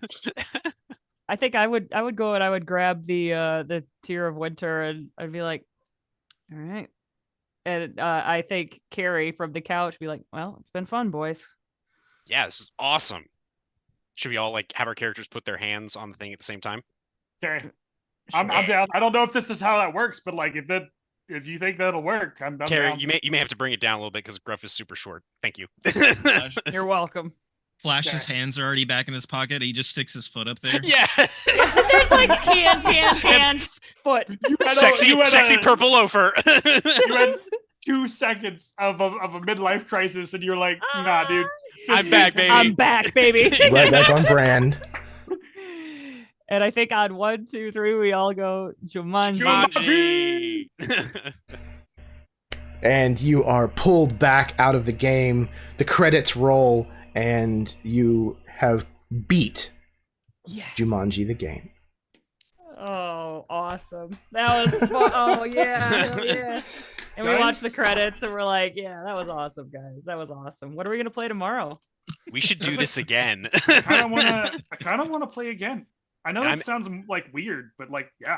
I'm absolutely playing Flash Quicksilver next time. Sorry, We Nathan. select new game plus. Let's just all play Flash. New Yeah, game we just plus. a party of flashes. I want to see if I unlock that cool bitch from the alley. Oh yeah. Strange Fantastic. stone woman. The rogues Strange gallery stone. is just Yes, a huge literal now. rogues gallery. Well, y'all, this was incredible. Thank you very much for allowing me so to fun. run this Hell yeah, experiment man. and Thanks being a for part of running, this. man. Yeah, Yeah, absolutely. My absolutely. pleasure. I'm going to give things over to my players once again so that they can give any parting words that they would like before we're going to put a bow on this and call it a night. So we're going to start in reverse order with Chadley. Oh, okay. I don't know what to say, honestly. Jeremy, look, when you asked me to sign up for this game, I said, okay, well, it's a Jeremy game, so I'm automatically going to say yes. But then, like, what else? What else could he throw at me that, like, I'm not prepared for? And you took a system that I know we had both talked about, like, cool, interesting, like, had really cool mechanics and things like that. But, like, at the end of the day, you took it and you made it into something that I adore. Like, I love this and I was jazzed for it. So if this ever comes across my table again, 100% will be jumping back into Jumanji at any given time. As far as everybody else, like as far as players, guys, you know I love you. Each one of you is very special to me. And this is, I love games like this where we can all just be little fucks and just have fun and Love not it. really like there's no care for like really telling like overarching story. You don't have to have that because you know what you're gonna buy into. We're not And learning this- lessons here. Yeah, we're just telling a story. We're And kicking that story stuff. is we kick ass, we take names. And you know, gosh dang it, that was fun. That was, and that's Mhm. all you ever need is something to be fun. Little PSA, because I always do it. If you haven't been in a Jeremy game, get your butt over here to Erasmus. Yes. Enjoy whatever he throws out at any given time. If you're invited, join the table. Don't back out. Don't dip out and say no, because this is the kind of chaos and fun and enjoyment you're gonna get. Like, I never know what to expect when he signs me up for things. I really don't. He gives me a little dossier that's maybe a paragraph long, and I'm like, bet I know what this is. Bet. Okay, cool. That's it. And then That's it. everything else is just organically driven by this man and by all the players that he chooses. So if you liked what you saw and you think you want to be a part of it, please go either start playing, because I know you got to start playing, or check out AbTab or any numerous other places that this man is so that you can get in on a game. My name is Chad. I am around, particularly MTD and this channel. Otherwise, I love you guys very much. Thank you so much for having this wonderful night with me. Thank you as always, Chad. It's very touching, man. I appreciate it deeply. So thank you. Yeah, gotta get that PSA in, man, because I love you. Yeah. Gotta get that little buzz. I do appreciate it very much. The fact that you have that much fun here and that you enjoy coming back every time means more to me than I think I can put in words. So thank you. If this was an apartment, I have an infinite lease on this place. We're good. All right, next up we've got Cari. I mean, this was just, again, so fun. I gotta echo everything Chad said. Like, if you ever get an opportunity to play over here on the expeditions, you absolutely need to say yes. Whatever the system, whatever, it is an absolute blast, because Jeremy, you do whatever the system is, you have a good I guess bead on picking systems. You pick good systems, but it could be any system, and you always give it your own flavor and make it awesome and fun. So this was a weird, wild ride, and I loved it. And I this was so fun to play with you guys. A couple of y'all I'm playing with for the first time, and it was a hoot and a half. Yeah, thanks for having me. This was just so fun. I appreciate that, Cari. Thank you very much. Yeah, I really like finding weird, quirky little systems, and then trying to find something that's different to run with them. Something that I haven't seen somebody else do. A lot of times, it's an existing IP that I think would be fun to play around in, like the case is with this game. So I really like finding systems and IPs that kind of match with each other really well. And I'm glad whenever it works, and this one definitely worked, and it was in no small part to thanks to y'all. So thank you for always being a stellar player. Oh, thank you, man. All right, next up we have Jason. Hello, yes, I have been Jason Osorio playing Gruff MacDougal, and yeah, I mean, what can I say that hasn't already been said? Of course, thank you so much, Jeremy. Thank you to my fellow players, Nathan and Cari. It was great to play with you both for the first time, and Chad, always a pleasure. And of course, because I do it every time, I got to give you your flowers, Jeremy, like the golden apples and all the effects and the voice modulator for Gorgonzo. Like, I'm telling you, it seems like, or I'm sure to maybe an audience, it may seem like these like little minor details, but they make it so much more special than just 5 people on a Zoom call rolling dice, which is basically what this is. But Jeremy, you definitely take it to the next level. I appreciate the effort that you put in. I know everyone else does too. Cannot recommend the Erasmus Expeditions enough. Like everyone's been saying, if you can get in on a game, get in on it. But yeah, again, thank you so much, guys. This is great. This is just so much goofy, stupid fun. I loved every minute of it. So thank you again. Absolutely, man. Goofy, stupid fun is what I do best here. Hey, so that should be your next T-shirt. Erasmus Yeah, Expeditions. stupid fun. Goofy, stupid fun is our speciality. That's Oh man, I'm here for that's it. the new tagline here at Erasmus. Perfect. Thank you, also, Jason. I appreciate that, dude. The kind words are well. I don't know. I don't take a compliment well, so thank you. You will take this compliment, Jeremy. But no, it really does. It makes me feel really good that that everybody seems to feel like this is a good place to come and have fun, and that's never a question. That people know that they're going to be able to have a good time whenever they come onto the channel and play in a game of mine. That fills me with a lot of pride as a dungeon master, as a game master. So thank you. Well deserved. I appreciate it. Thank you. Yes. All right. Last but certainly not least, we have Nathan. Did I cross? I think I crossed somewhere. You did. But that's Whatever. Get a crisscross. Chaos. Fun. Goofy, the stupid fun. Gorgonzo Slayer. Yeah. Flash himself. Yeah, I wish. If only I had that kind of bulge. I'm so happy every time Jeremy invites me to be in one of these games. I never know at first whether I'm going to get into a game where we're going to get into some heavy role play and there's going to be misty-eyed in some sessions, or whether it's going to be the most gonzo, crazy, almost do whatever you want as characters type system and type game. And I love both sides of that. I've been on both sides of that. I've been in some sessions that I didn't know what to do with my emotions, and then I've been in some sessions that are just as crazy as this, where we're playing anything from spies to people in the Matrix. It's been insanity on Jeremy's channel on so many different levels. I just get excited every time I see that message, like, hey, I got a game I think you would fit well in. Do you have time? Do you want to join this? Absolutely.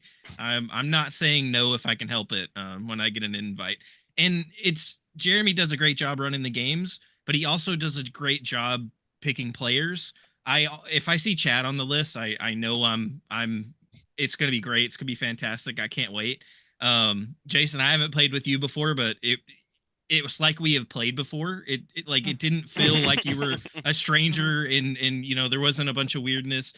Cari, I don't know if I've actually played with you before, but I've seen you play enough other games where I felt like I've played with you before. So that makes me happy. That's good. It's fantastic.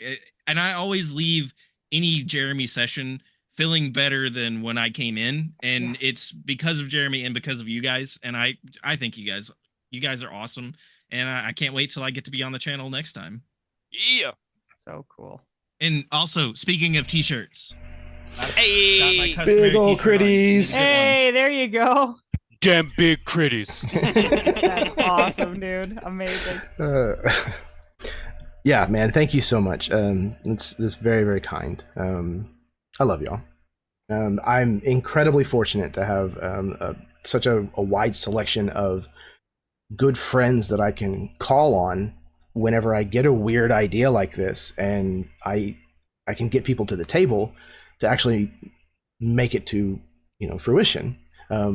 I realize how freakish that is. That there's a lot of people that don't have that ability, and I am so thankful that I know so many talented and very creative and kind human beings. Not only are all of you fantastic players, but you're also just great people to spend 3 or 4 hours hanging out with, just goofing off with. And it's rarer than you might think. So I deeply appreciate the fact that all of you come to these games and bring it your all, and always make it so much fun to sit down and just play pretend for a little while. So thank you. Speaking of thank you, I want to thank everybody who stopped by to watch this game, whether you watched live with us while we were playing it, or whether you may be tuning in at some point down the road in the future. It means a lot to me that there are people that find entertainment from us goofing off. So thank you. If you did enjoy what you saw, then do all the stuff that the algorithm likes to see. Hit the like button, subscribe, share the link around, talk about it with your friends. Go download this system, play it with your own table, put your own spin on it, have fun. Yeah, I don't think that there's a lot else. Oh, remember, kindness is a free action. It costs you absolutely nothing to be kind to people, and Jesus, does the world need more kindness in it right now. So you never know the kind of battle that somebody might be struggling with that day, that week, that month, that year. You have no idea. And being kind to someone costs you nothing. Nothing at all. So that's an easy exchange to make. It can make all the world of a difference to someone, and it costs you nothing. That's easy commerce. So go out there and be nice. Of course, as a caveat, unless they're a Nazi. Kick their fucking teeth in. All right. I think that's everything that I need to say. So until next time, may your dice roll high and your snacks always be within reach.